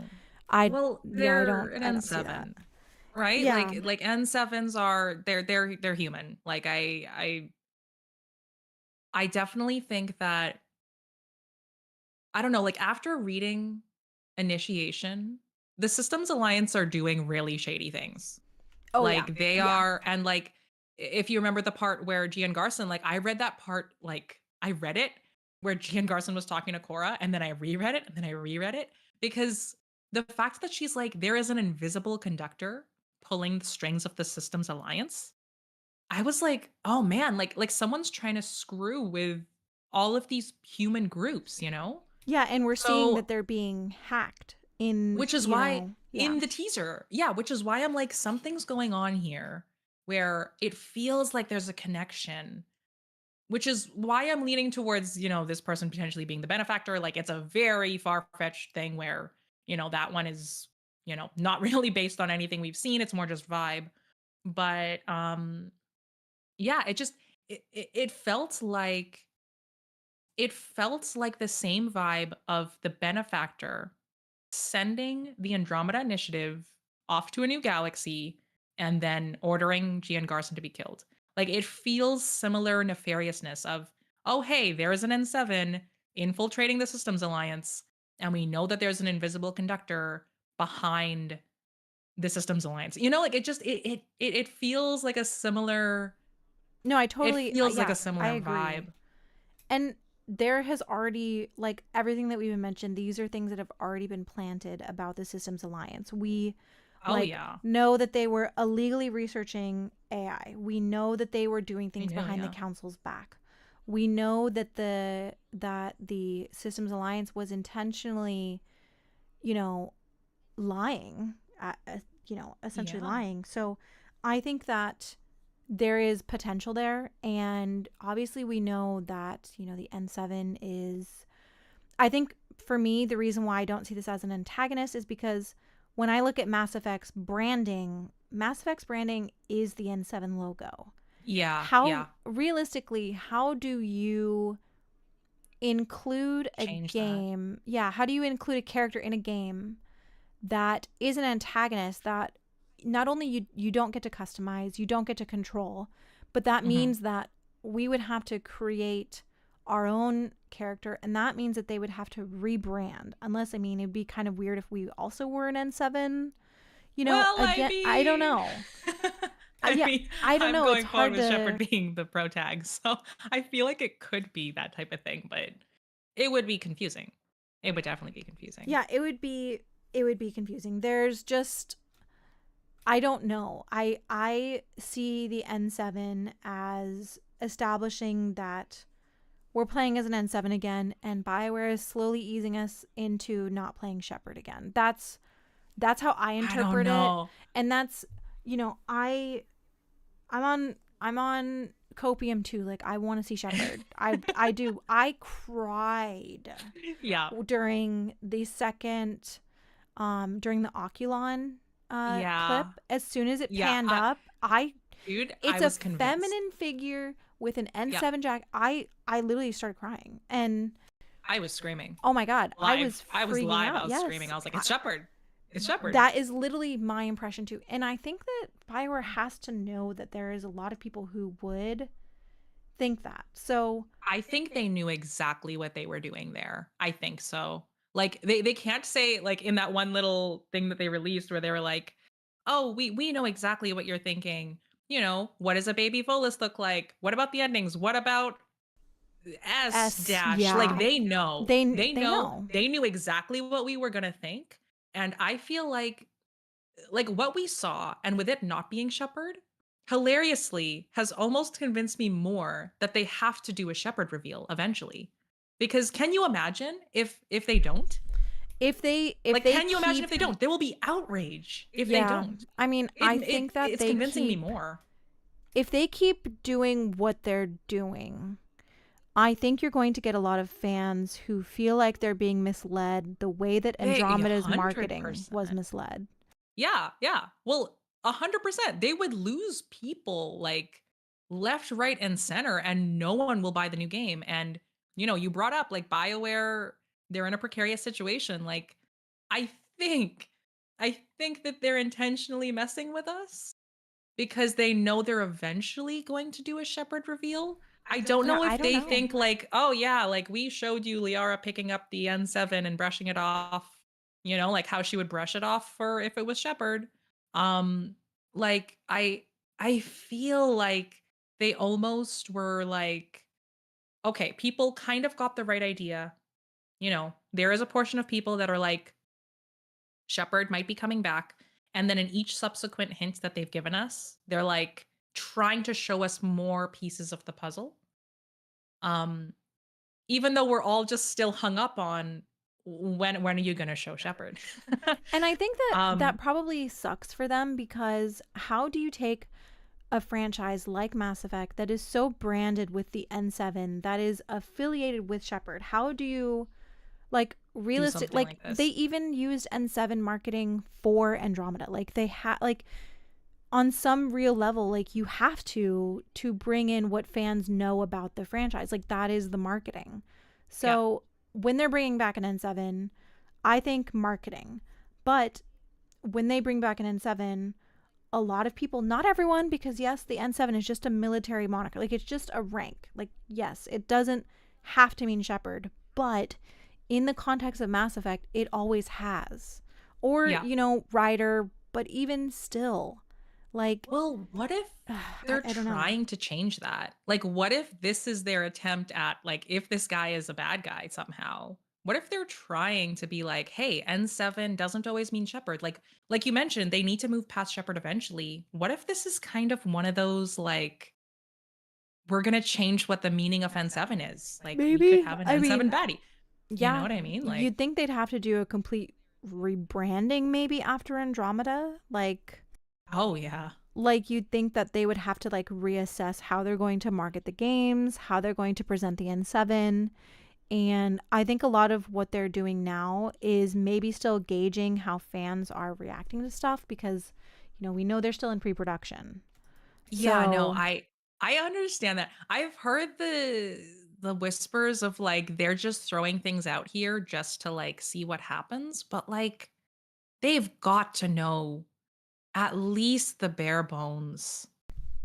Well, yeah, it's been, let's see, this game has been in it's production been since so March of long. 2019. Like, So, yeah, like yeah. I personally, I don't buy into they're just throwing things at the wall and seeing what people are saying. Like, they're releasing full on characters. They're, showing us like the Systems Alliance is building some type of relay. Like they know what's up to some extent. Um, I don't think that they have the full plot down necessarily, but like I think they know the I themes hope, at least, hopefully. I genuinely hope they do, because in one of Gary McKay's like statements, whatever, about BioWare, he basically implied that they were going to spend more time in pre-production planning before moving to production phases. And obviously, Yeah. it's hard to take, he's the CEO or GM, so it's hard to be like, yeah, he really meant that in all sincerity, Yeah. and it's not Yeah. just, yeah, it's hard to, Not just yeah, political exactly. whatever. But we are seeing that this game has been in pre-production for what, 4 years, 4 years right? now? Yeah, that's a It'll long be time. it'll be 5 years in March, right? Because it was Yes. Mm-hmm. 2019, March 2019. So yeah, like Yep. it'll almost be in pre-production for 5 years. Like, So yeah, yeah, like I think they realistically, know they what's up. have Like to know by now. there is, like they always say, there is a core group, there is a small group working on it. Those guys aren't just rocking up every day and like doing nothing. Like they are working on the story. They're trying to figure out probably characters and like all those little things. Cuz like I don't necessarily know how like what stage of each project in game dev like constitutes like what you're working on necessarily, but I assume production is more like putting what you've already decided is going to happen in pre-production into motion in Yeah, terms of, it does. actually getting people animating and all of that stuff. And then Mm-hmm. you kind of decide timeline wise, like, okay, we don't have enough time to, do XYZ, so we're going to cut that. But they, like, hopefully the fact that they have this huge long pre-production period means that it is going to be relatively coherent, and they're gonna know what they can cut, what they can't cut if time, constraints happen and stuff like that. But I will say though that they yeah, only hired Mary DeMarle in what, it was 2022. I think it was 22. Yeah, So so she's only been there she for a really year. hasn't been there that long. So, Mm-hmm. the other parts of the team could be working on concept art, could be working on, companions, whatever. And now Mary DeMarle has been brought in to kind of finalize the story. That's just what I would expect given their time frame and kind of their hiring situation. Yeah. So it's hard to say. Like, obviously we don't really know. Like, they haven't really told us much, and there was no confirmation of what stage of production that they're in on N7 Day. Oh no. Yeah. So, Which was frustrating, but like I yeah, I mean, expected something, but I do yeah. wish that, obviously I'm sure you saw all the hubbub about the 2029 release date with Jeff Grubb. Yeah. And Oh man. Yeah, I steer away from like those types of things covering it on the channel, but I definitely saw it. yeah, I think those things are really interesting to cover because Oh, for sure. I think that you will have people who like ascribe by that being the absolute truth. And Grubb has Yeah. been accurate a lot, but he's also Oh yeah. not been. And I wish that people would, number one, check the source and like context of things that are being said. But Yeah. also, I wish that people would not take those things as finality. Like, Jeff Grubb said 2029. Tom Henderson said 3 to 4 years. Who Yeah. knows? Like, who 3 to knows? 4.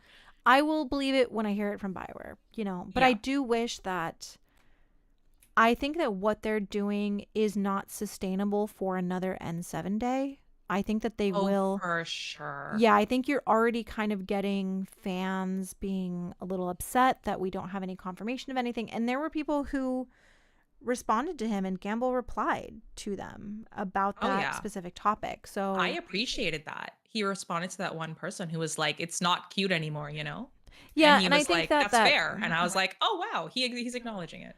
I It think was that good. person was a little harsh just because I think the reality of the game is like they'll show stuff when they're ready, and we shouldn't Yeah. be pressuring them. But I also understand the frustration that it's been 3 years now. We still have literally no confirmation. We have none. Yeah. None.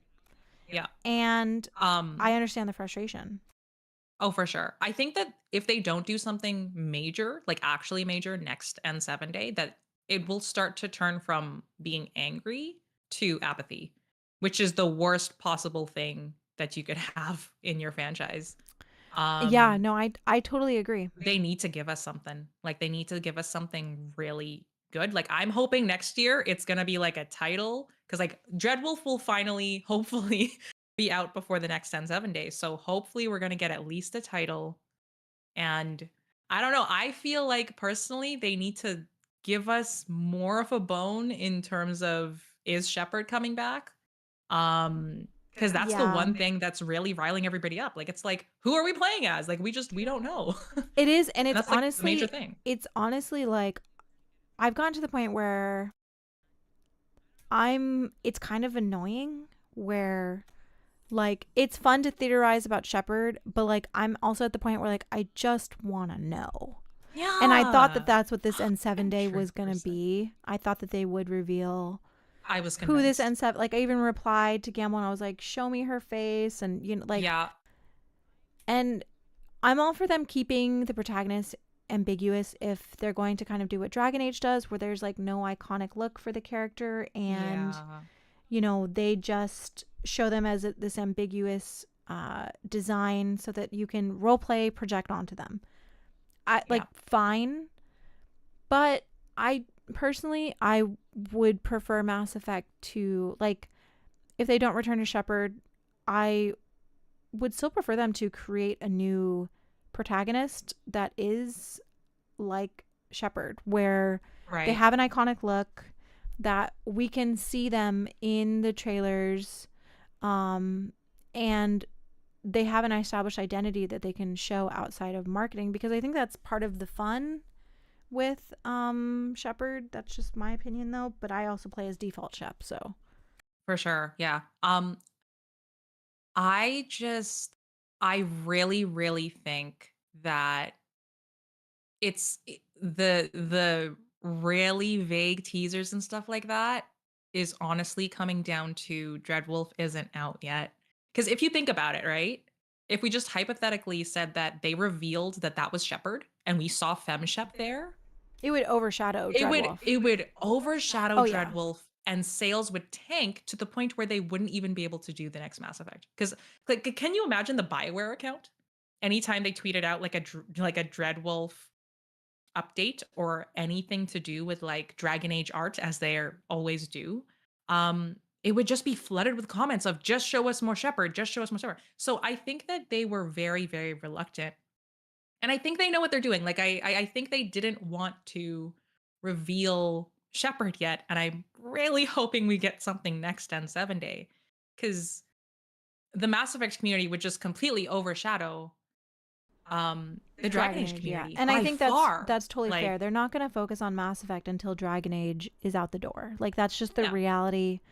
That's the reality of it. We're not going to get any final confirmations or any major reveals until Dreadwolf has been released and its marketing Yeah. cycle where it's the forefront has ended. So, Yeah. and I We think might not even I get wish something that next on fans would 7 day. be more realistic about that. But yeah, so I think, you know, I think it's really important that people remember we're at a time now where literally nothing is confirmed. Everything's still a possibility. Theorize all you want, have every theory, make it weird. It doesn't matter. Like, eventually your theories will be true or they won't be, but that's far Yeah. away from now. So, you know, have fun while you can. Yeah. I'm just seeing Caged in the chat has said Game Awards. Do you think something's gonna happen in the Game Awards this year? Um, Like next week? like everything, I mean, in 6 days. um, No kidding. like everything that we just said, basically, I think that if the Game Awards are there, I mean, if BioWare is at the Game Awards, they will still focus on Dreadwolf. I Yeah, think, you that's what I'm know, thinking as well. that's what I think. The Game Awards have kind of always been the bread and butter for BioWare reveals, so that usually seems to be the place where they do reveals. So I think that if there's anything, it will be Dragon Age related. Yeah. That's not to say though that I don't think that maybe they will show this N7 clip. I don't know. I do think that this Yeah. N7 clip, it looks like there's more to it.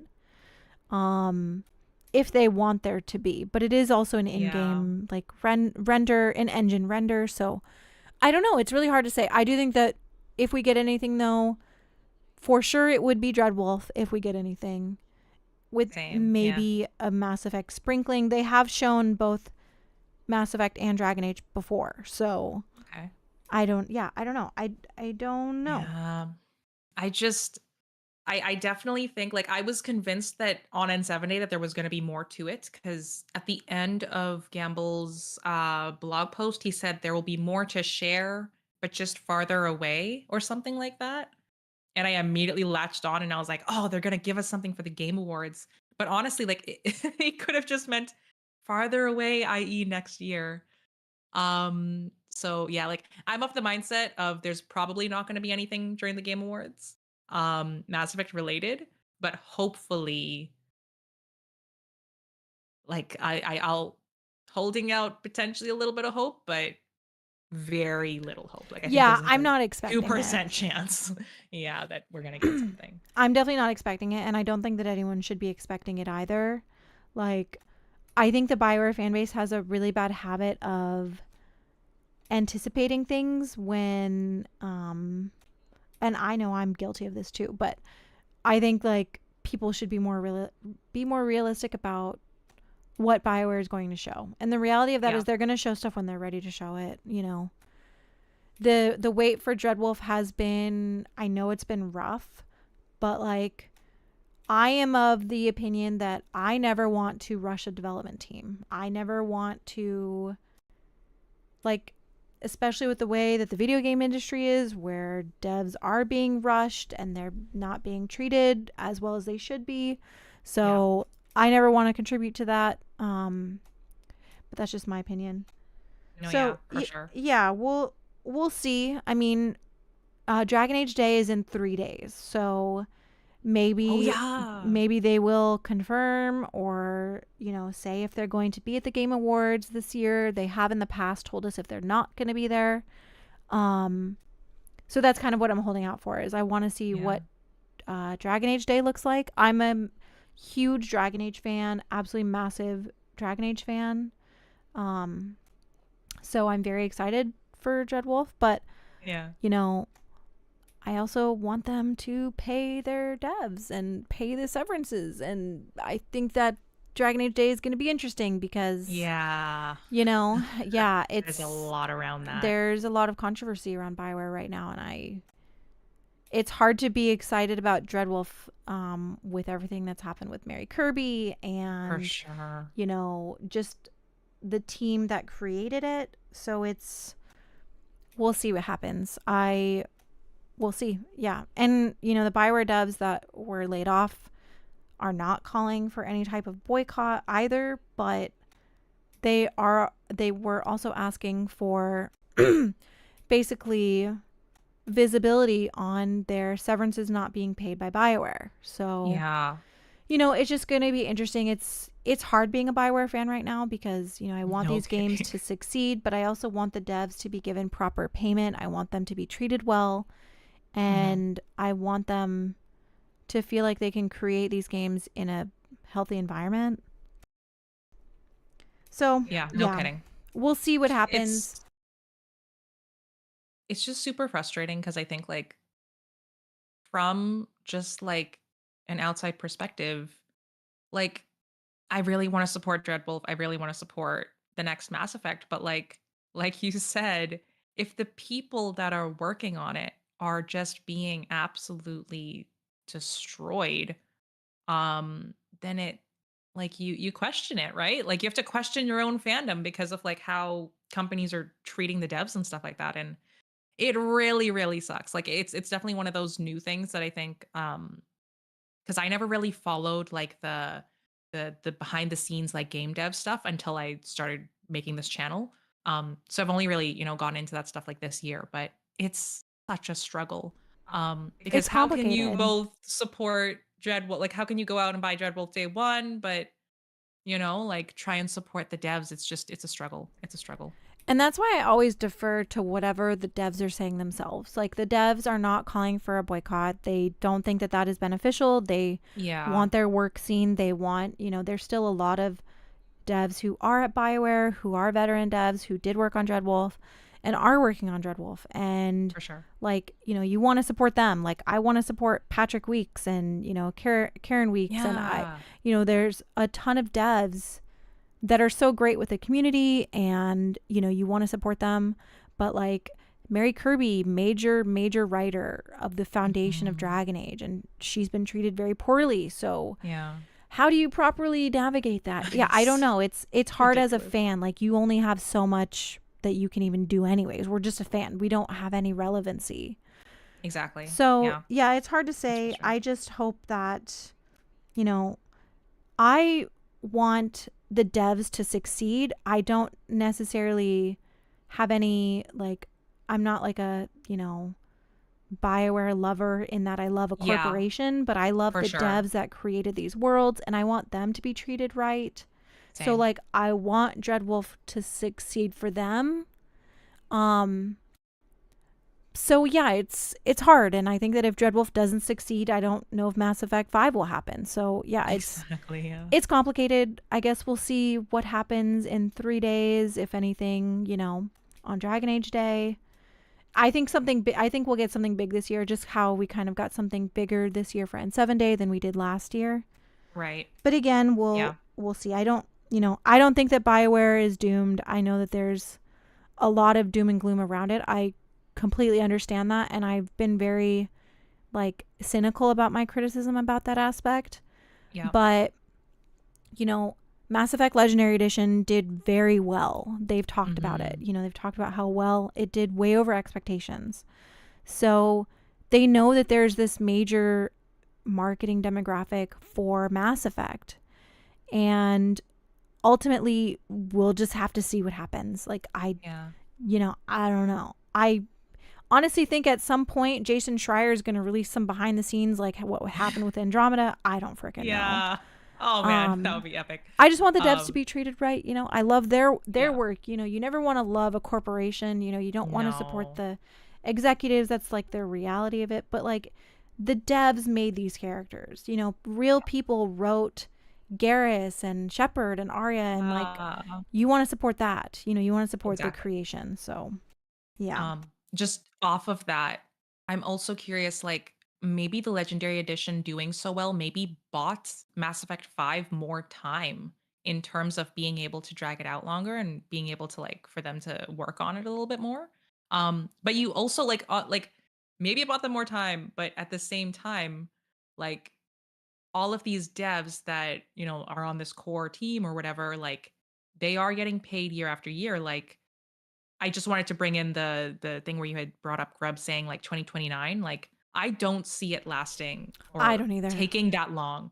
Just from a financial perspective, I Same. think EA is going to be like, "Hey, you guys have been, in their minds draining our resources without actually putting out something."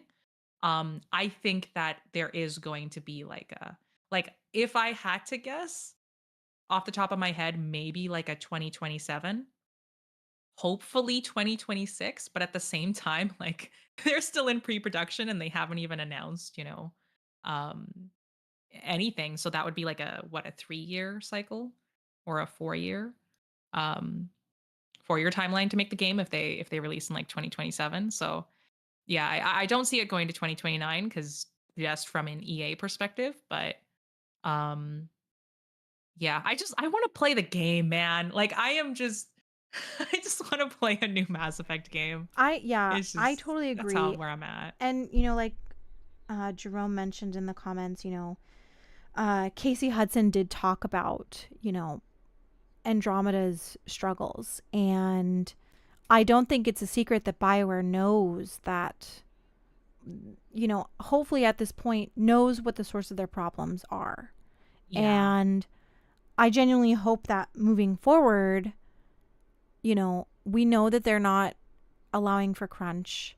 We know Mhm. that they are trying to do better, but it's like, again, I'm just saying that as like, I am not a corporate defender by any means. You know, I just want the devs to have a better work environment. And that's an industry issue. It's not unique to BioWare. It really isn't. That is literally just an issue everywhere. I mean, this is one of the worst years for gaming in general. Yes, the games that have come out have been amazing, but look at how many games have been canceled and how many devs have been fired. Yes, it's bad. Ridiculous. So, you know, I hope by now they know what the problems are and know enough to be able to address them and not repeat the mistakes of the past. For sure. Yeah. That's going to be huge. I'm just glancing at the clock here, and I know we haven't discussed anything beyond the rogue AI kind of theory and stuff. Do you want to jump into any of my other stuff, or do you have any other theories that you want to? I wrote AI on my thing like 3 times because I'm dumb. Do you have any other theories you want to describe or discuss? I know that I kind of said that you would attempt to put the multiverse theory into the ground, and we kind of briefly touched on it. But instead of kind of touching on that, I want to get your thoughts on, if I can maybe send you something on Discord. Have you listened to like the 6 individual voices from the teaser trailer from 2020? Where like one of them's like, yeah, so like I wanted to get your thoughts on what they're saying there and what you think it could mean, because that's kind of at the heart of the multiverse theory, is the anomaly readings and blah blah blah blah. And the fact that I'm just trying to come up with a way to make every, canon, every Mass Effect 3 ending canon while Shepard still comes back. Do you want to go over the voices, or do you want to just maybe discuss the theory? Like, what do you want to go there? So we know that the voices mention an arc. It's the arc 6, right? That they mention. Oh no, sorry. I'm talking about the part where it goes past the broken relay. And then it's like anomalies seen across space or something like that. Yeah, there's like that one, and then there's like I can send you the actual sound bites if you wanted to like play that. Sure. Because like I feel like somebody on Twitter like asked Gamble, did we miss something there? And he had kind of said something. Oh dear. Okay. Can you send it in the Discord? Yes, I will. So it's voices 1, 2, 3, and 4 combined, 5 and 6. I'll just DM you. Because yeah, like after trying to listen to this, I was like, what are they thinking about and planning here? I won't be able to hear it if you're playing it on stream, so just let me know if you start playing it so I know to shut up. Okay, I am gonna play it on stream, so give me 1 second. All right. Just let me know when it's done. Okay, I'm gonna play them all of these, so in the comments. So we're just listening to the different voices from the original first reveal trailer with Liara.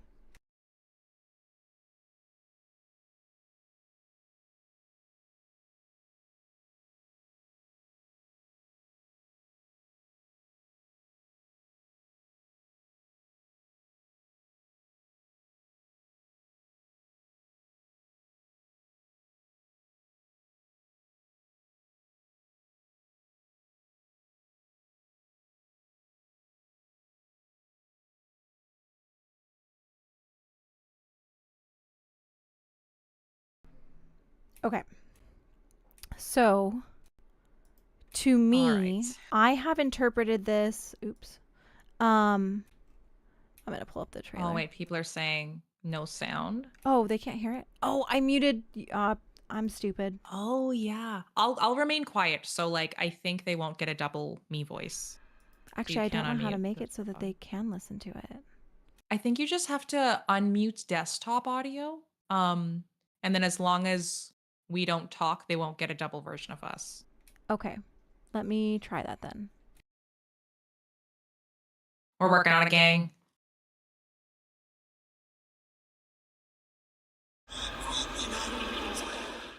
Lost contact. Anomaly readings all across space. Lost contact. Anomaly readings all across space. Lost contact. Anomaly readings all across space. Lost contact. Anomaly readings all across space.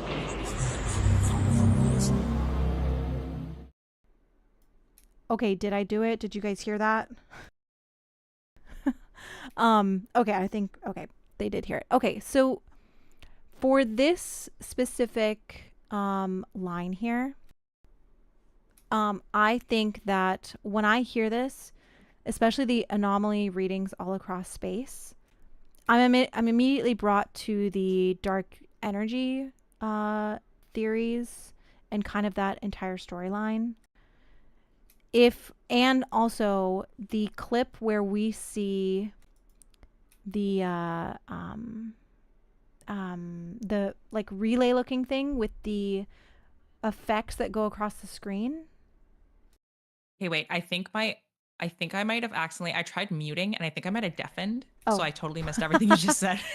Sorry. Okay. Okay. So what I was saying though is when I hear that dialogue, I think of the dark energy plot and the entire like dark energy storyline that was dropped from Mass Effect 2, and I also think of from the relay that we saw in last year's N7 Day teaser, the shapes that move across the screen and kind of distort the image. Oh, yeah. That's what I am thinking could be connected. Okay. So, and again, and I've mentioned this before that it could be related to like the scourge or something like that, but the dark energy I think the dark energy is the safest storyline that they can follow through with, because not only does it open opportunities to connect the two games, but it also is a major story thread that was left that fans have always been asking for more of. 100%. And it connects to the Quarians, it connects to Shepard, it connects to the Geth. I mean, it literally connects to everything that seems to be having a possibility of being in the next game. Oh, for sure. Yeah.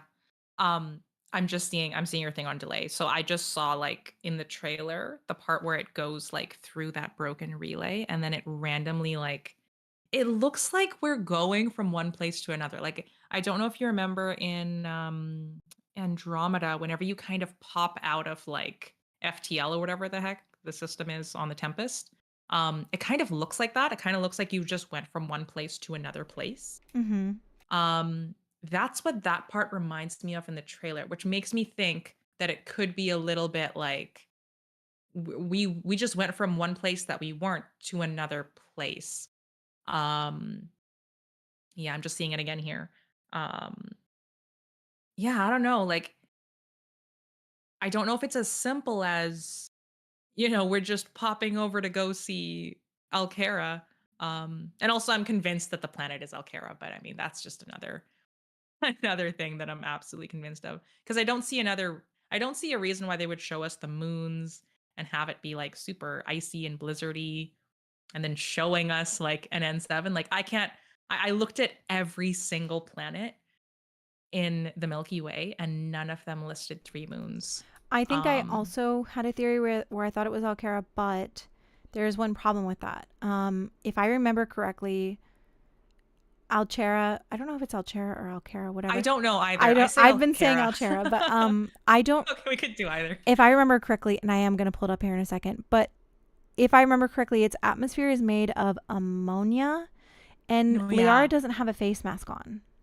Kala, I need to send you this. I saw something in the codex of a planet, and I don't think I've ever revealed this. I was going to do it in like a huge like reveal update trailer video, but I wanted to show you. I don't know if I can find it back, but I'm pretty sure Asari can breathe methane. I'm not joking. I think they can survive in like methane environments for a little bit. Do you remember where you saw that?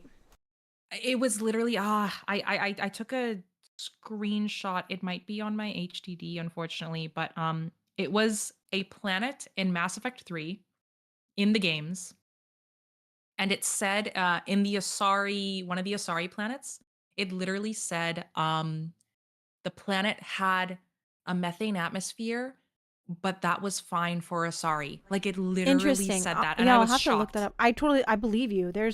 There is so much information in the tiny little planet descriptions that Yeah. like gives so much like interesting lore tidbits to the game itself. So maybe, I I don't mean, know. maybe, but I mean, I assume she'd probably still have problems with the ammonia in the air because Yeah. it literally says its large size allows it to retain a thick atmosphere of methane and ammonia. I know. So, I legit it shocked me though. Like, when I was reading through, oh man, I'm blanking on the name, but the first Andromeda book where it said something about, it was the one where Sloane Kelly was the main protagonist. Um do you remember the part in the book where like something was going wrong with the oxygen and they said something like the humans would be the first to go down, but like the Asari, Solarians, and Krogan would be okay for a time? It was kind of the first time where, it kind of established in my head, oh, hey, like maybe Shepard had to wear a helmet on Alkera because, methane and ammonia, but we genuinely don't know because Shepard did that mission alone. Like, we don't know what other species would have worn yeah, on that that's planet. very true. Yeah. But There was just a okay, part in the book where it was oxygen related. So, I couldn't really take it because it was just oxygen, but yeah. I don't know. It got my mind racing, and I don't know what other planet that possibly could have been. So yeah, it's shocking. I'm gonna try to find it, and if I find it, I will send that codex over to you because I definitely took a picture. Okay. Yeah, yeah, let me Just don't know. know But where. yeah, I think that this could be Altera. I think it could be especially with their intention of specifically showing I mean the planet itself, but also the moons. The moons was a very intentional, A hundred like the percent. way that the trailer itself shows. Oh my gosh, I have too many freaking channels open now.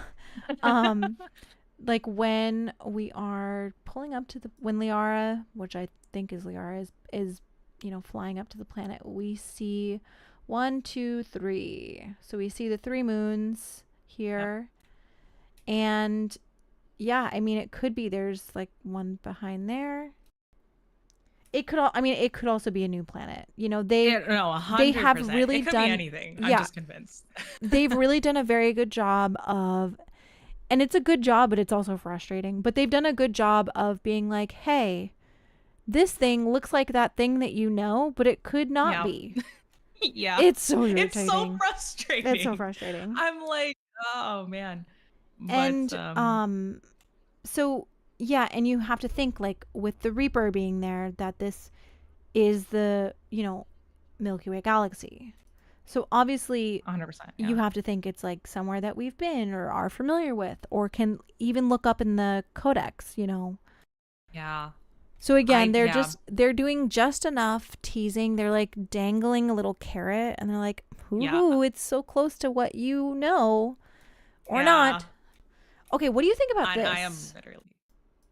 What do you think about okay, in the first few bits of the trailer, it zooms in and then we see what looks like a sun and it has rings, but they Yeah. look like they're like solid. Yeah. Yeah. Okay. I had a thought on this. I think I had first seen this on, I think it was the YouTuber Shinobu 602. 011. Yeah, 602. Um, so I watched something of theirs and I think they went over this briefly. Where if you talk to Legion in Mass Effect 2, um, there's a very specific conversation that you need to have, but I think that Legion mentions that the Geth might have made something like this. Um, it's literally like I have no idea what the term is called, but if you go watch the trailer breakdown by Shinobu, they go into the conversation that Legion has. Or I don't think they show it necessarily, but And I wanted to go back into Mass Effect 2 and look at this myself. Because the way that you get it is you need to do Legion's loyalty, have him not die in Mass Effect 2, and then you need to have enough missions stored up that you haven't completed yet in order to keep talking to Legion. Because I tried to go back to talk to him and see the rest of what he was saying after I had finished the game, but I had no more missions left. So the code wasn't like triggering the next conversation you were supposed to have with him. Um, so yeah, like go back and listen to that because I think this might be another Geth related thing where the Geth were working on some type of like disc thing of some kind. I have no information because I haven't gone back and done it myself, but that's what I think it could be. So in the comments, Alex says that's a new star forming. It's a circumstellar disk. And I actually did Google it, and yeah, I mean, it could be. Is it? And is that what it is? It does look like it could. Yeah, it very well could be that. And I do want to also point out that let me see if I can find Marco's. So wait, the star, so the sun is already in the center. But And it's then, essentially is a that how new it looks? star forming. That's wild. Let me. And then the thing that they're saying in the trailer itself is A circumstellar disk. Dyson sphere. Yes, thank you so much, Cage. Let me see. Is that related? I don't even know what it is, but So these are what I'm looking at right now on the screen are, oh my gosh, there's actually some ones I haven't seen here. Oh shit. I don't know if these are new because I have been to this man's, what? I have literally been, okay. wait, what the hell is that? I was literally just on this site recently. Yeah, Marco, right? I think these are new. Wait, what are these? Okay, so these Dude, are that's these like are from the all trailer. concept arts from the trailer. So if you look down in the corner, it says Bowie. Dude. That is Mass Effect 5's codename. Yeah. I haven't seen some of these though. So I've seen yeah. most of these. What the hell? Some of those are new. And they all have very interesting names. So this one is called Reaching Twin Star. Okay, how do I pause this? Yeah, I'm gonna have to. I'm trying to zoom in on this stream. Okay, here's both. itself. I think no, I did not get it to pause. Okay, here are both galaxies. We got the God damn it. Sorry. No, it's okay. How do I? What the hell? Okay, this website is not made very well. Could you print screen it or no? It's just gonna keep going. Hey. Okay, seems kind of silly to have a portfolio where I can't click everything and just examine it. It says various sci-fi designs. Okay, but this is for sure, like, these are pieces that's from the trailer. Yeah, these are from the trailer. And they're titled things like Establishing. So Establishing is the name of the shot of the first shot in the trailer where we see the Andromeda and Milky Way galaxy. Okay, and then we have, there's like an additional one with Establishing, and it has all of the, it has all of the artwork kind of flying at it. Like I'll point it when it comes up. Yeah. And I posted screenshots, and I've made a video about this concept art, and I posted some screenshots of these pieces of art, and I tweeted, like, I made a video. I think this could be a dying star, because that is what this here, this like hourglass shape figure that represents a dying star from what I could find anyway. And that's the tweet that Gamble liked. So I think these are relevant. Something. Yeah. That's not like a jokey like that's he might have watched the video, listened to what you said, and then liked it, you know? So they do watch stuff. I mean, they do.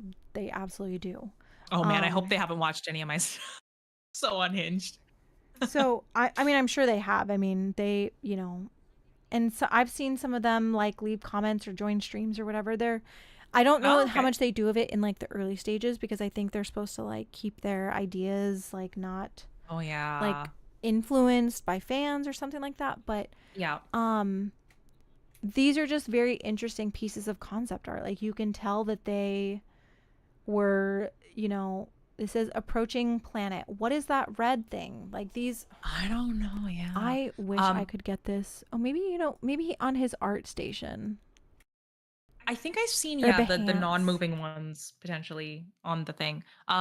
You know how you mentioned that they're called like establishing? Mm-hmm. I thought that it was called like establishing, and then it would list like a concept with a number. Here we go. I finally got 'em. So, oh, perfect. I thought that what Marco meant there was like establishing the concept. Like concept, like I think I had covered it as well. It said like establishing concept like 2.0 or something like that. Well, So I thought they that he all was say providing art. concept, so I think that I don't know if that was necessarily They're included just in called the. establishing. Yeah, I think they. So like down here in the corner. Down here in the corner. Oh, I can't zoom in. It says, so for this shot right here, and this is obviously like another possible like variant of the two galaxies. This one is called shot 00 intro concept 1. So we have that one. This is the one that's closer to the actual one in the trailer. Yeah. And this one says, Bowie shot 1 establishing concept V5. Right. Yeah, I thought when I covered this that it was like they were establishing an actual concept, like that we weren't allowed to know, but in their like notes, like on the Mass Effect team, maybe. I mean, their concept would be like establishing connecting the galaxies. You know what I mean? Like something like that. And then we have Yeah. this one right here. This one is That's diving like from in the trailer. Yeah, this is what it looked like before it changed a little bit, but yeah, this is, and I love that they blurred out Bowie, but like that's funny. Yeah, like we all know. But yeah, it's called Diving In, Reaching Twin Star, and clearly you can tell that this is possibly a star dying. There is clearly a ricochet happening with everything around it. So that's just an extremely interesting thing for them to include in the trailer. And then this one is called Diving 100%. In, Glowing Star. So we have 2 stars here. And it looks like, something's going on there. Yeah. And Sorry, then, I'm just looking at the delayed. Oh yeah, Just waiting sorry. for you to move on. And then this is Okay, Approaching Planet Concept B. And this one's really interesting to me. This one is the most fascinating one because we're seeing the planet, and this might be the planet in the trailer. It looks like it does have... I think it is. Yeah, it looks like it could be. It would make sense if it was in the trailer, considering these are concept pieces from the trailer. But this on the left side, this entire red, kind of reminds me of what I would expect dark energy to look like. Yeah. If it was like, 100%. misbehaving, I guess. I don't know. But this is just a really interesting picture. This is just really fascinating. It looks like almost like the Scourge. Like that was my first thought. It's like Scourge, like tendrils. Like obviously there's like this one seems a little bit more wispy and stuff like that. But yeah, if it was like supposed to represent some type of dark energy or like just looking at that, it's sinister. Which is very fascinating because I don't think that made it into the trailer. But the planets, like that definitely looks like, I think there were 2 moons in the trailer. Yeah. On the trailer planet, which I still don't know what the heck that is. Yeah, I mean, who knows, man. Just throws a table. And then this one is called Establishing, which is also the the title of the beginning ones. And this looks like there is collisions. Things are moving very quickly, like asteroids and debris everywhere. This looks like there is, you would think if we're talking about anomalies all across space, yeah, maybe they're resulting in some type of destruction, some type of, chaotic, cataclysmic event that could be happening. Yeah, I don't understand. Like, what could cause this? Like, yeah, I mean, I have no idea. Is this an attack? Is this is this a post Crucible thing because they released a whole bunch of dark energy all at once? Like, yeah, I'm just so curious. I don't know, this but these are really interesting pictures. Also, I just want to say thank you, Moni, for watching. But yeah, these are really interesting pieces of concept art, and I think these get overlooked a lot because, you know, I didn't even know about these until like months after the trailer even revealed. Oh yeah, no, same. Yeah, and they're I mean, obviously they're very pretty, but I think that they could possibly tell more. And like I said, Gamble did like the tweet where I specifically posted, which one? This one, these ones, the ones that relate to this, and the one that has the 3 of them, which is not in here. Okay. But I yeah, just need to wait like 15 seconds. yeah, that is the one where I was like, "Is this a dying star?" And he was like, "Let me like this tweet." And Mm-hmm. he has to know that I'm like stalking his tweet. Oh Like no, 100%. he has to know that we're all We all looking. are. Let me see if I can find it because it wasn't that old. Okay, yeah, I'm seeing the one where you stopped. This was like probably 20 seconds ago on the two stars. Yeah. Like when I first saw that when you showed it to me, it looked like it could easily be one of those things where they're trying to establish a wormhole thing where you go through one kind of like one of the dying stars and you end up by the other. And that's just one of the theories that I think could make sense for how you connect the two galaxies, but um yeah, they haven't provided like anything to disprove any wormhole theory, like just all this concept art. Yeah, okay, I'm seeing it. I'm seeing it. Yeah, they've done a really interesting job of, like we've said over and over, they're opening up a million doors at this point. Yeah. And yeah, so like I made this video and I included these shots, you know. These 2 bottom ones are specifically from the trailer. This one has been changed a little bit. Mm, And you can see where is it? Right here.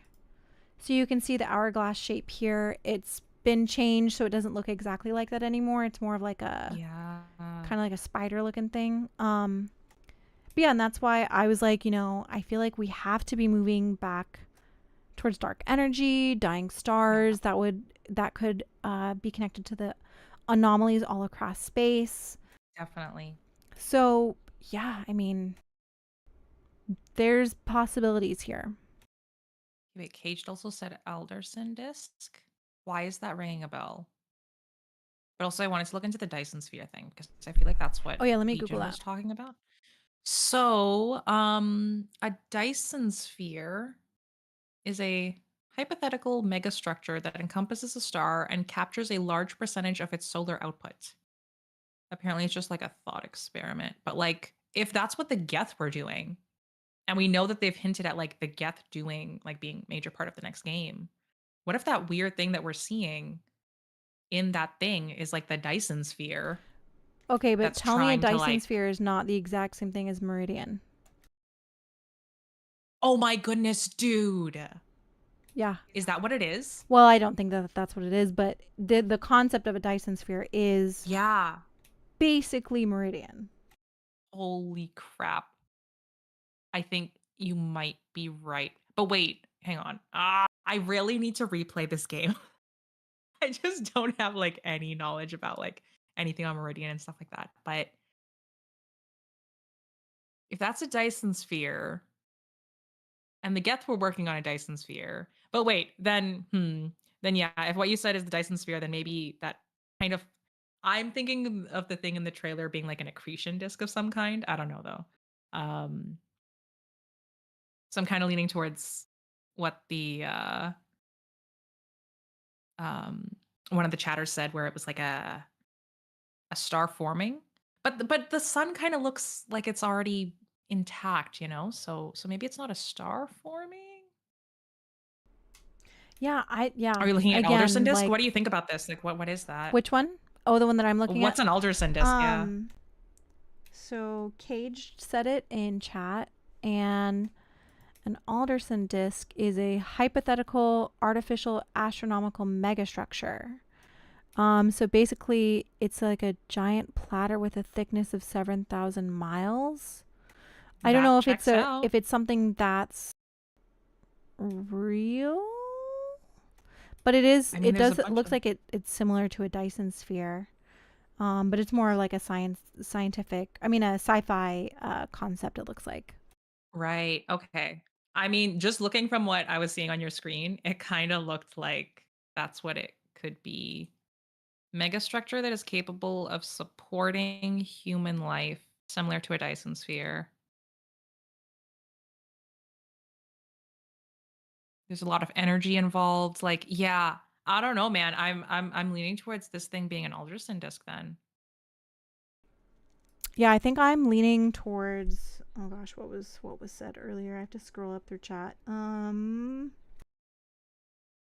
forming of the star. Yeah, that's what that reminded me of. But I don't It's know. just It that like literally the looks like it sun could be looks anything. intact though. Like if the sun was kind of looking like almost siphony ish, I would feel like that could be it. But I feel like that thing is a structure that's trying to take advantage of the solar output. And we know that the Geth were messing with something with Haystrom. And that they had And access to strange technology that we don't know what it was exactly, rooted in.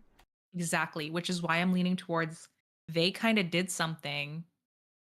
Like, what if the Geth made an Alderson disk, did something that, required a lot of energy?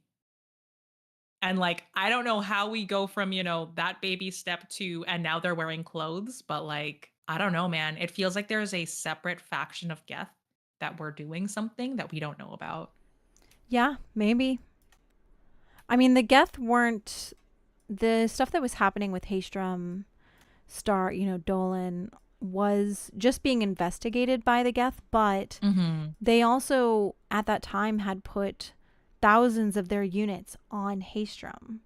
Yeah. It had become a Geth hub. So that's why I think that it would kind of be a perfect way to reintroduce the dark energy, because you can like Haystrom, Dolan, Geth, it's right there. Yeah.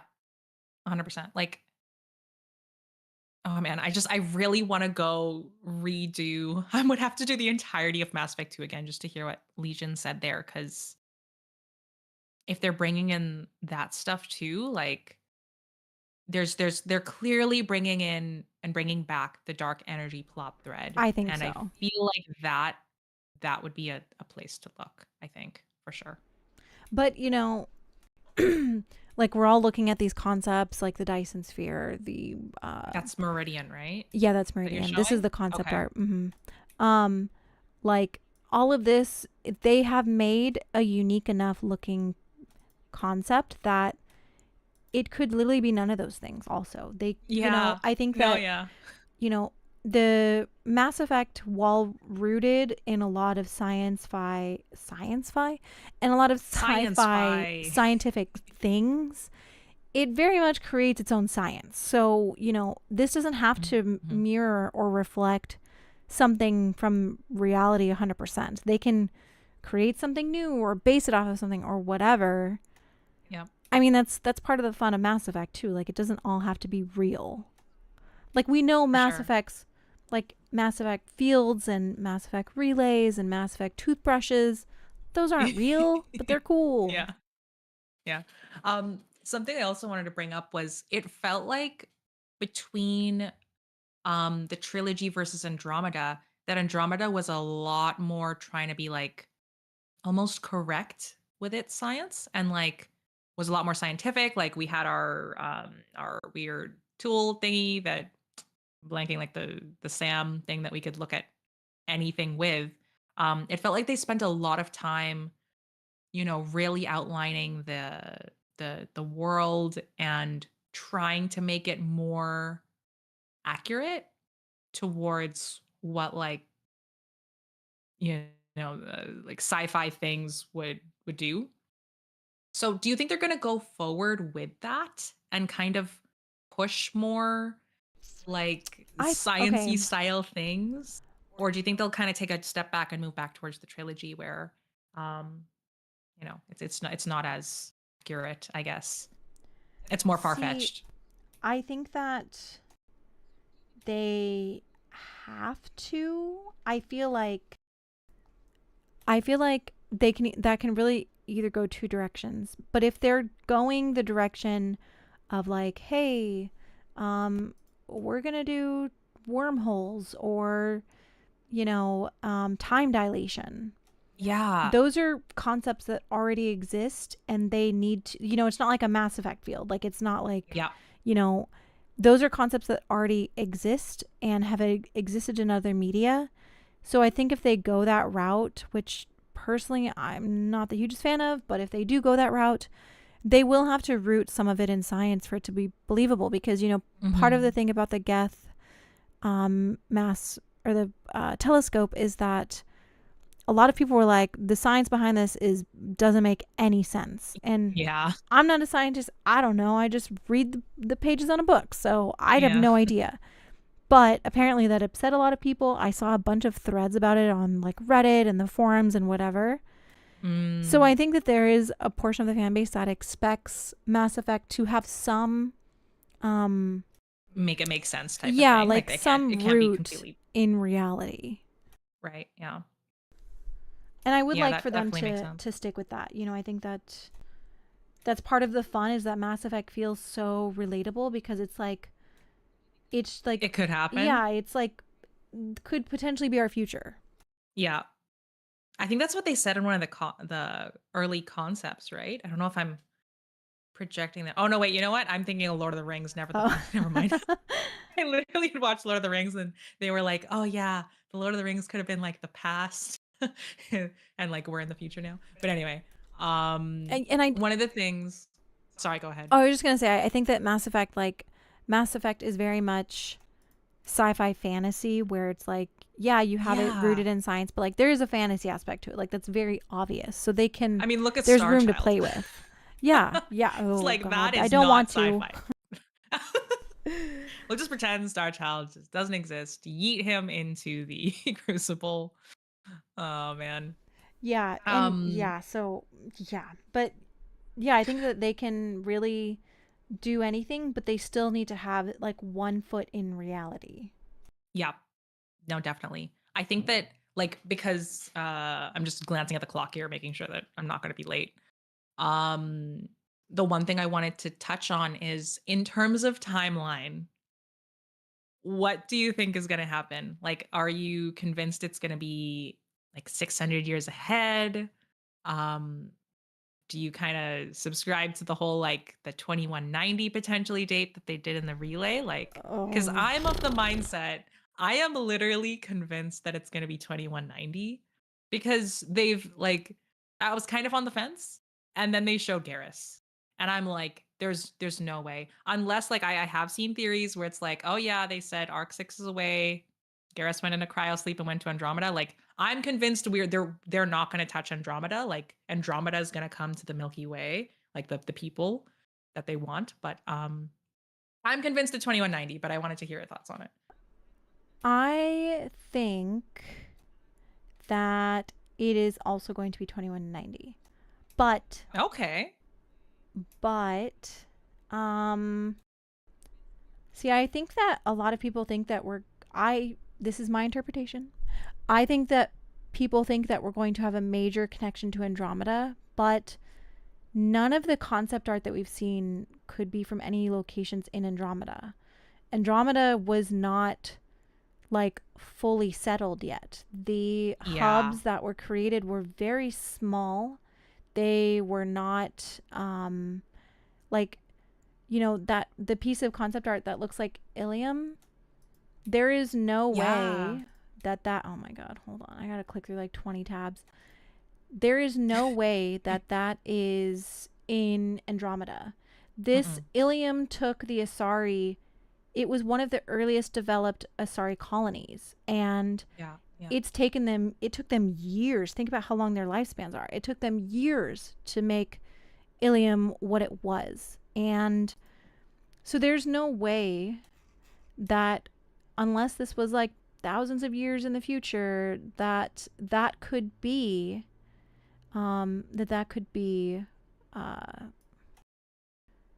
gotta look through all my pictures. No problem. That could be like something Ilium. That they established like 600 years. Yeah. Okay. I understand. And I've literally tweeted about this. Like, there is no way that this is in Andromeda. There's no way. This No. is Ilium. It has the exact same, it has the exact same building. It has almost the exact same skyrise like of Ilium as we know it. I think maybe this I looks a little bit saw. more populated. Um, let me go to the original tweet. But then there's also like, I was so confused because there were a few people saying it could be like Omega because of the red, and I'm like, yeah, like Omega does have that, but Omega was wouldn't have also like like Omega also needs to be rebuilt, and I mean that's part of why Arya was yeah, on the Citadel in Mass Effect 3, whatever. But they're like solar electronics, like this is yeah, a pretty big deal here. This having two Omega symbols here and then here, this is another Omega symbol. But yeah, this is the aesthetics of the original trilogy. This car, 100%. this Yeah, dress, this building, that building. there's no way that's Andromeda. There's Like there's no way. it literally is impossible unless we go thousands of years in the future and like what's the point? Like there's Which no is way. yeah, like even They Liara don't would be even good. have So enough like people to populate an area like this in Andromeda. yeah. So, And yeah. the reason I didn't think it was Omega was because there's like an Asari just hanging out on the side of that building. Like Yeah, this Omega's is the very like they dress. wouldn't do that. Yeah, and this is the dresses that we know from the original trilogy. Yeah. So, Yeah. So like this it's is not Ilium. 600 years ahead. Like Yeah.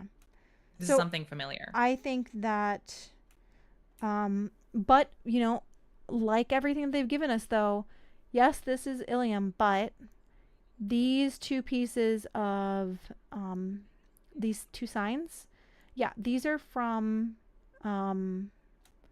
the Andromeda galaxy. Yeah. I thought that that's why I was thinking it was just like it's definitely for sure Ilium, but having those two symbols there was just an ode to like, don't worry, Andromeda's still gonna be a thing, you know? Well, And I'm just I seeing in think the that it was very intentional. I don't think that these were just like put in there. I think that oh no. what the implication of these is that somehow maybe some things from the Andromeda galaxy made it, and but then again, like it's really hard to say because Yeah. the aesthetics on this very much remind me of the Angara aesthetics, and the Angara Mhm. were there before anybody from the Initiative. They Yeah. established places like Kadara Port that was established by the Angara and was taken over. Mhm.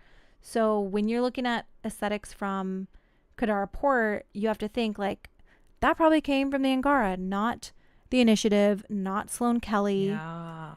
And That's a great point. realistically, yes, the aesthetics from Andromeda, like everything was built in the Milky Way galaxy and went over to Andromeda. Yes. But like, do you think that amongst the important things that they brought over from the Milky Way galaxy, they were like, hey, let's include these signs for food and drink? Yeah. Because that's what they are. There's no way. That's what these signs are. Yeah. But this sign to the right here, this sign is actually in the location that Reyes is in. And I think he could have a connection to the benefactor. I don't know, but yeah.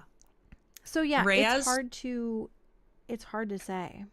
yeah, Reyes was one of those plot lines where like I actually kind of got re-interested in Andromeda when I was playing it. So I wasn't paying attention to him up until the part where he betrayed me. And then I was like, oh man, I kind of wish I had been paying more attention.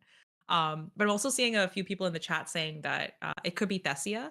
That's kind of what I was running with in my thing, but just specifically the other concept art with that weird like building with the lights that are curved and then go upward. So here's why I think that this is Ilium specifically. Okay, Yeah. look at the top of this. I know that you can't see exactly, so you'll have to look after, but No problem. the shape of this building here, which is kind of like a triangle alongside this one. Okay, these are the exact same buildings. So these are this is an old concept piece.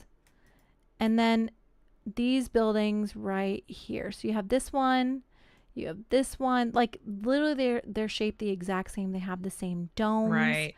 And the reason why I think that this is Ilium over Thessia is Ilium was Asari territory, but like unofficially it wasn't like Thessia would never have a place dominated by Omega. Mm. I guess is what Oh wow, I'm seeing it what now. I'm trying to say. Yeah. No, for So sure. like the Yeah. shape of these like this building, that building, and this building, I mean these buildings look exactly the same. Yeah. Yeah. I guess I didn't really know because like they're both Asari dominated. Um, so they could technically like copy and paste like certain buildings, but that one picture you showed, I know I'm like super behind. Like 2 pictures ago, it kind of looked smoky there. And I had never seen it smoky on Alien before, but like that's interesting. But Let also you me have a huge question in the chat, by Yep, the I was way. just about to say let me address that really quick. So Bloody, hey, thank you for your donation, and let me see here. Thoughts on Omega 4 relay surviving the blast from the Crucible. This could lead to many possibilities, and I wanted to know your thoughts. I actually just started writing a theory about the Omega 4 relay because I think there is significance that on this year's N7 day, the epsilon is an omega, like not omega, is a Greek letter, just like omega, just like mu. So those are other names for Oh. relays. So I think that if they are trying to pull, maybe we get an epsilon relay or something like that. Maybe there's a Yeah. connection to the relays there. And I'm like in the middle of working on this theory, but um, I know that people went through the relay and didn't come back, and there's several Yeah. in Oh my universe God. theories about why, but I think the major one that people speculated is that the collectors were basically killing people who went through the relay and were taking control of Yeah. it. If they're But what if? gone, that could mean that the relay survived, and I don't necessarily know if it would survive the blast. I don't think it was connected to the larger relay network. So No. it could have survived, and since the collectors wouldn't be there anymore, it could be possible to explore it now. Yeah. I have a so I guess if you watched my last video, you'll know that I have an unhinged theory about what the N7 could have potentially stolen. Um yeah, I have something that's kind of along those lines that you were saying with like epsilon and mu and stuff like that that Mm-hmm. relates to the relay. I kind of don't want to let that one out of the bag yet because I'm still working on it. Um, but I do think that the what we were given during the teaser, and I think there was another tweet where Gamble had said like it's connected to the relay. There's definitely something there. And I definitely think that Bloody who mentioned like in the chat whether the Omega 4 relay could be a thing. I think that for sure there's so much mystery surrounding that. Like There's a ton of that. relays that are not activated Yeah. and are not like available to be used. So Yeah. I think that's a Well, perfect way. And we already know. So, the clip from last year of what looks like that relay, the yeah. title of it was Cytherium System. So, I know. Like, yeah, where the I hell think is we're that? already seeing evidence of going to new locations. And I mean, I would expect to anyways. So, yeah, Oh, I mean, 100%. any of the relays, and I think they will have to address like what actually happened to the relays at the end. Yeah. I also just randomly had like just a random thought on like if the Geth put together 3 mass relays and then pointed it at some place, technically each relay would connect to another relay somewhere, right? So they weren't like would it be possible that they weren't even just looking at one place? Were they looking at like 3 different or like triangulated Well, I think the places relays between those themselves, relays? Like, I think they had to be they were altered. So they were not just like standard relays oh, anymore. The technology was okay. altered to create like a telescope. Right. Okay. So, yeah, I don't think that they would still have the same Mass Effect Like they couldn't capacities. vamp Right. Yeah, I don't, but I'm sure with more altering, they could be made for travel. That's why I think that's one of like, a possible situation with that, with the Geth Yeah. telescope. That would be just crazy. Can you imagine? Just combining three like relays and then just bamping somewhere in between all three. Just Like, YOLOing it, seeing wherever you land. yeah. Yeah. Just be like, you know what? If we die, we die, but let's do it. I love that. Yeah, there's really Um, like there's a million possibilities right now that they have um that they have shown. So it's really hard yeah. to pinpoint anything. No, yeah, 100%. Um, I'm just once again glancing at the clock. Is there any other theories that you would want to hit on, either mine or ones that you're running through or anything? Because I got about 20 minutes here. I did want to. Okay, we've seen the STX here. So there's the STX on this sky car, and I wanted to see if this was the same that is on I the actually mud skipper. I had a commenter say that the STX on the car Uh-huh. is actually just like it's just on cars in Mass Effect 3. They said that they saw the exact same thing just on a random car in the Benning mission in Mm-hmm. Mass Effect 3. So I'm not sure that that's anything. Well, I just That wanted could to just see if it was be, on the mud skipper. oh, if it was on it. Oh, Yeah. dude, I haven't even zoomed in on that actually. I wouldn't think it would be there just because I think it's just a part of a car and they were trying to just be true to the I don't know, the car lore, if that's a Car thing. lore. Yeah. Okay, so this one Yeah, so I don't says XT8. So never mind. I knew there was letters here. I just couldn't remember which ones. okay. I'm seeing everything I delete. don't think I really have any theories left. I mean, I have theories, but like after N7 day, I feel like it opened up a million more theories, but like also I just felt so confused afterwards. Oh, yeah. No, yep. So yeah, I it's hard to definitely want pinpoint now. clarity. Yeah, I would Like, like it's some starting to clarity get to a too. point where it's like, I want something and hopefully next N7 day we definitely get something. But yeah, the XT8, I don't know. So I have I'm just gonna bring it back to one of my classic unhinged theories. The fact that they called this thing Mud Skipper, right? I don't think it's actually like a mud dash skipper. And it was actually my sister who pointed this one out. But what if the mud skipper stands for like multi-dimensional skipper? Like what if they only take it when they're doing like weird time stuff or like weird wormhole stuff? This is obviously like part of the unhinged like multiverse theory, but like I just why would they call something mud skipper? Like that's so like what are you even talking about? Isn't mud skipper like a term that already exists though? Is it? Was there like mud skipper Hold on, I'm a gonna part of Google the it. Unless lore? I've just been consuming so much Mass Effect that it just feels real. Um, No kidding. okay, all Google is telling me is that it is a fish. It's a fish. Okay. Okay, it's also They're no, riding in a hold on. fish, yes.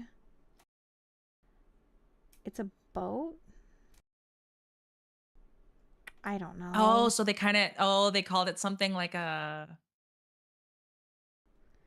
The mud skipper is a fish that walks on land and it's really weird looking. well, this thing certainly is weird looking.